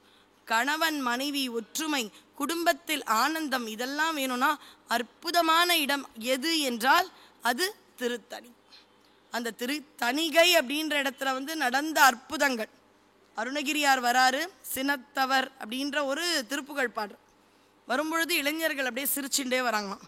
அவர் ஹாஸ்யமா பேசிட்டு வரும்பொழுது திருப்புகழ் நெருப்பென அப்படின்னு சொல்லும் பொழுது அவர்கள் எரிந்து போகிறார்கள். காலம் கருதி இதெல்லாம் ஒரு வரியில சொல்லிட்டு கொஞ்ச நேரத்தில் நீங்க இப்படி பண்ணலாமான்ட்டு உடனே அப்பதான் அவர் நினைக்கிறார், ஓ என்னோட வார்த்தைக்கும் அந்த பவர் வருதா. நான் எதுக்கு சொல்ல வரேன்னா, கொஞ்சம் கொஞ்சமா வள்ளி, சம்பந்தர், அருணகிரியார் இப்படியே சொல்லிட்டு வரேன். ஏன்னா நம்முடைய வாக்கிற்கும் முருக பக்தியில் இருந்தால் என்று வேண்டுமானாலும் தெய்வ வாக்காக மாறிவிடும். என்னைக்கு மாறும் நமக்கு தெரியாது. அதனால முடிந்த அளவு நல்லவற்றை பேச வேண்டும். பார்க்க சாதாரணமாக தான் இருப்போம், ஆனால் நம்முடைய வாக்கிற்கு இருக்கும் வீரியம் நமக்கே தெரியாது. அப்போ பயந்துட்டார். என்னது திருப்புகழ் நெருப்பென இருக்கும் டொன்னை குழந்தைங்க எரிஞ்சிட்டாங்களே, சின்ன பசங்க வாலிப பசங்க ஏதோ நகைச்சுவையாக பேசிட்டாங்க. அப்போ நெருப்பையும் எரிக்கும்னு அடுத்த வார்த்தை. அப்ப நெருப்பு, அந்த நெருப்பு அவர்களை எரித்தது. அந்த நெருப்பையும் எரிக்கும் முருகனுடைய அருள் சொன்ன உடனே அவர்கள் உயிர் பெற்றார்கள். இப்படி உயிர் வந்த இடமாகட்டும், முக்தியே கிடைக்கும் இடமாகட்டும். எந்த இடத்துல முக்தி தெரியுமா? வாரியார் சுவாமிகள் மும்பையிலிருந்து கிளம்பி வரார் ஃப்ளைட்டில். திருப்பதி வந்துடுச்சு, யூ கேன் சீ சப்தகிரி அப்படின்றாங்களாம் ஏர் ஹோஸ்டஸ். ஓ திருப்பதி ஏழுமலையானா, பக்கத்துலேயே என்னப்பன் திருத்தணிகை அவன் இருப்பான் இல்லையா அப்படின்னு சொல்கிறார். அதான் அவர் பேசின கடைசி வார்த்தைகள்னு சொல்கிறாங்க. ஆனால் திருத்தணிலேருந்து நம்ம ஃப்ளைட்லலாம் போனால் ரொம்ப சில நிமிடங்களில் மீனம்பாக்கம் வந்துடும். திருத்தணிலேருந்து நம்ம ட்ராவல் பண்ணாலே 2 மணி நேரம் காரில், ஃப்ளைட்லலாம் வந்தால் ஒரு அரை மணி நேரத்தில் வந்துடக்கூடிய இடங்கள். அப்போ இது திருத்தணி, திருப்பதி வந்தாச்சுன்னா அடுத்தது திருத்தணின்னு சொன்ன உடனே அவருடைய உயிர் கண்டிப்பாக மயில் மார்க்கமாக முருகன் கிட்ட தான் போயிருக்கும். உயிர் போயிருக்கும், உடல் மட்டும்தான் இங்கே சென்னைக்கு வந்து. அப்போ திருத்தணியினுடைய அருளை சொல்லவே முடியாது. இப்படி வள்ளி என்ற ஒரு குறப்பெண்ணும் இறைவனோடு வந்து விட்டான். இப்ப 3 சக்திகளை உணர்த்துவதுதான் முருக தத்துவம். அவன் கையில் இருக்கும் வேலாயுதம் ஞான சுடர் வேல். ஆழ்ந்து அகன்ற நுண்ணியனே நான் சொன்ன மாதிரி அது ஒரு வேல், அறிவு, ஞானம். பக்கத்தில் இருக்கக்கூடிய வள்ளி யாரு அப்படின்னு பார்த்தீங்கன்னா, வள்ளியானவள் ஆசைக்கு, இச்சைக்கு சக்தி. தெய்வயானை யார் என்றால் கிரியா சக்தி. என்னுடைய குருநாதர் ரொம்ப அழகா சொல்லியிருப்பார், இதில் எழுதியிருக்கார், அதனால சொல்றேன். குழந்தை பிறக்குது, குழந்தை பிறந்த உடனே எனக்கு பசிக்குது, பால் ஏதாவது கொடுப்பாங்க போலன்னு நினைக்குது பாருங்களேன், அதுவே ஞானம்ங்க. ஞானம். முதல்ல அந்த குழந்தை வாயில பால் வைக்கும் பொழுது அதுக்கு சில குழந்தைகளுக்கு அதை எடுத்துக்க தெரியாது, சில குழந்தை அது ஞானமா எடுத்துக்க ஆரம்பிக்கும். யார் கற்றுக் கொடுக்குறா? அது ஞானம். பால் வேணும்னு அடுத்த தடவை ஆசைப்படுது பாருங்களேன், அழுதா தருவாங்கன்னு தெரியும். அப்ப அழறது கிரியை, அது தெய்வயானை. ஆனா பால் வேணுன்ற ஆசையால தானே அந்த அழ ஆரம்பிக்குது, அந்த ஆசை வள்ளி. அப்ப ஞானமும் இருக்கு. ஒரு குழந்தைக்கு பிறந்த உடனே வேணுன்ற ஞானம், அதுக்கு என்ன பண்ணணும்? அடுத்தது ஆசை வருது. ஆசைக்கு ஏதாவது ஒரு செயல்ல அடம் பண்ணா தானே இவங்க நமக்கு தர ஆரம்பிப்பாங்க பாலை அப்படின்னு அந்த குழந்தை அழுது பாலையும் குடிக்குது. அப்ப குழந்தைக்கு இயற்கையாகவே 3 சக்திகளாக இருக்கும். ஞான சக்தி, கிரியா சக்தி, இச்சா சக்தியாக இந்த மூவரும் அருள் பாலிக்கின்றார்கள். முருகனுடைய நேத்திரங்கள்னு பார்த்தீங்கன்னா இதுதான் அக்னி நேத்திரம். வலது கண் சூரியன், இடது கண் சந்திரன் அன்னைக்கே சொல். அதனால பார்த்தீங்கன்னா வலது பக்கத்தில் வள்ளி பிராட்டி இருப்பாள். இந்த கோயிலில் நமக்கு ரொம்ப அற்புதமாக இருக்குது. ஏன்னா இங்கே நான் முருகனை பற்றி சொல்லும் பொழுது, இப்போ அலுவலகத்துலலாம் இந்த மாதிரி மீட்டிங் ஏதாவது இருந்தால் பவர் பாயிண்ட் ப்ரெசன்டேஷன்னு அதுக்கு தேவையான படங்களை காமிப்போம். ஒரு படங்கள், அந்த படத்தை வச்சு நாங்கள் சொல்லணும். இந்த கோயிலில் வந்தால் பாருங்களேன், திருச்செந்தூரில் சூரபத்மனை அழிப்பான், தோ இது பார்த்துக்கோங்கன்ற. இங்கே வள்ளிக்கு யானையை வச்சு கொஞ்சம் விளையாடினதோ இப்படி பார்த்துக்கோ. முருகன் இருப்பான், வலது பக்கத்தில் வள்ளினா பின்னாடி இருக்கு. அப்படியே பவர் பாயிண்ட் ப்ரெசன்டேஷன் மாதிரி உங்களுக்கு கண்ணுக்கும் அதற்கான விஷயங்கள் ரொம்ப அமைப்பாக இறைவன் இங்கே அமைச்சு கொடுத்துருக்காரு. அதனால் வலது கண் சூரியன், சூரிய ஒளிப்பட்டு மலரும் தன்மை உடையது தாமரை. அதனால் வலப்பக்கத்தில் இருக்கும் வள்ளியானவள் கையில் பார்த்தீங்கன்னா தாமரை மலர் வச்சுருப்பான். அப்போ முருகன் காலையில் ஆனால் பூக்காரம்மா கிட்ட, அம்மா 2 தாமரை கொடுத்துறேன்னு வாங்கி வள்ளி தேவயானைன்னு கொடுப்பாரானா கிடையாது, வள்ளிக்கு மட்டும்தான் தாமரை. ஏன்? தெய்வயானைக்கு நீலோத்பலம்ன்ற மலர். ஏன்னா அவனுடைய இடது கண் சந்திரனம், சந்திரனை கொண்டு பூக்கும் தன்மை உடையது நீலோத்பலம். அப்போ அந்த இடத்துல சம்பந்தமே இல்லாமல் தாமரையை வச்சுருந்தா அது மலராதே, சூரிய ஒளி இல்லாமல் அது என்ன பண்ணும்?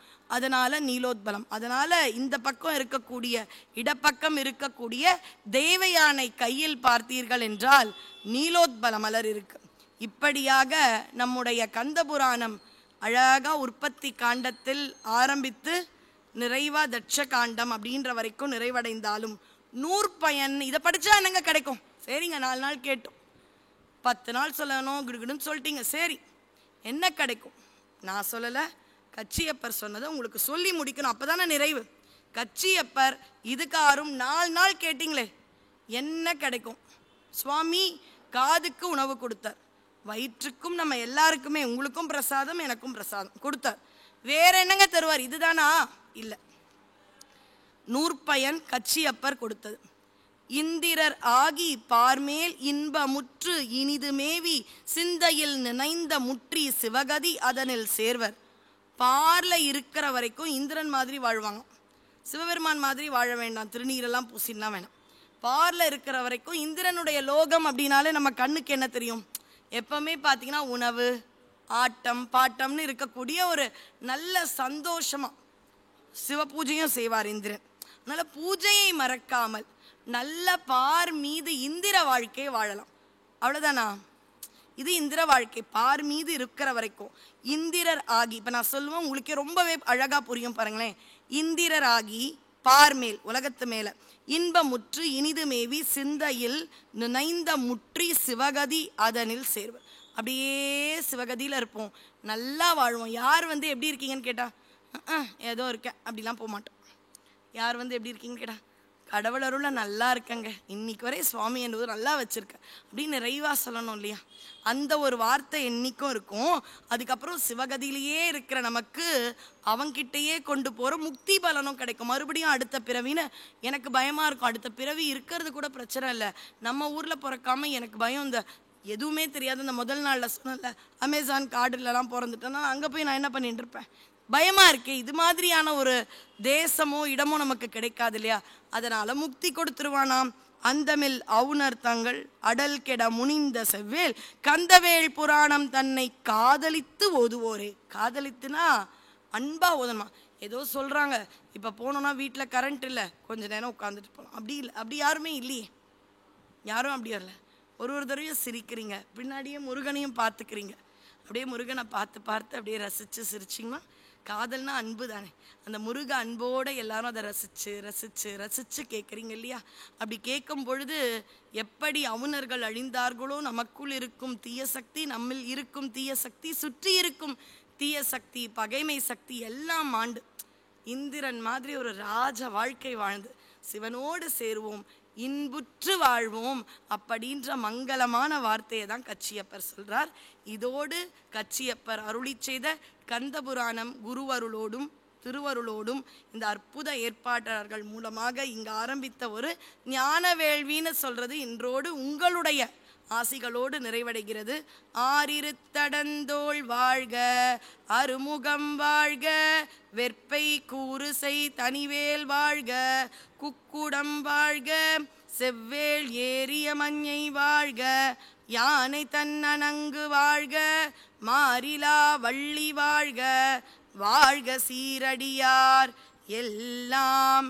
இத்தனை நாள் ரொம்ப அன்போடு வந்து முருக சிந்தனையில் கேட்ட உங்களது வாழ்வில் இறைவனும் இறைவியும் கலையாத கல்வியும் குறையாத வயதும் ஓர் கபடுவாராத நட்பும் கன்றாத வளமையும் குன்றாத இளமையும் கழுப்பினி இல்லாத உடலும் சலியாத மனமும் அன்பு அகலாத துணையும் தவறாத சந்தானமும் தாழாத கீர்த்தியும் மாறாத வார்த்தையும் தடைகள் வாராத கொடையும் தொலையாத நிதியமும் கோணாத கோலும் ஒரு துன்பமில்லாத வாழும் துய்யனின் பாதத்தில் அன்பும் 15 செல்வம் அன்பும் உதவி பெரிய தொண்டரோடு கூட்டுக்கண்டாய் அலையாழி அரிதியிலும் மாயனது தங்கையே ஆதி கடவுரின் வாழ்வே அமுதீசர் ஒரு பாகம் அகலாத சுகபாணி அருள்வாமி அபிராமியே என்று சிவசுப்பிரமணியர் சிவசக்திவேல் கொண்டு நம்மை என்றென்றும் காப்பார் என்று அடியேன் இந்த மட்டிலும் நிறைவு செய்கின்றேன். குருவுக்கும் திருவுக்கும் நன்றி, வணக்கம். திருச்சிற்றம்பலம்.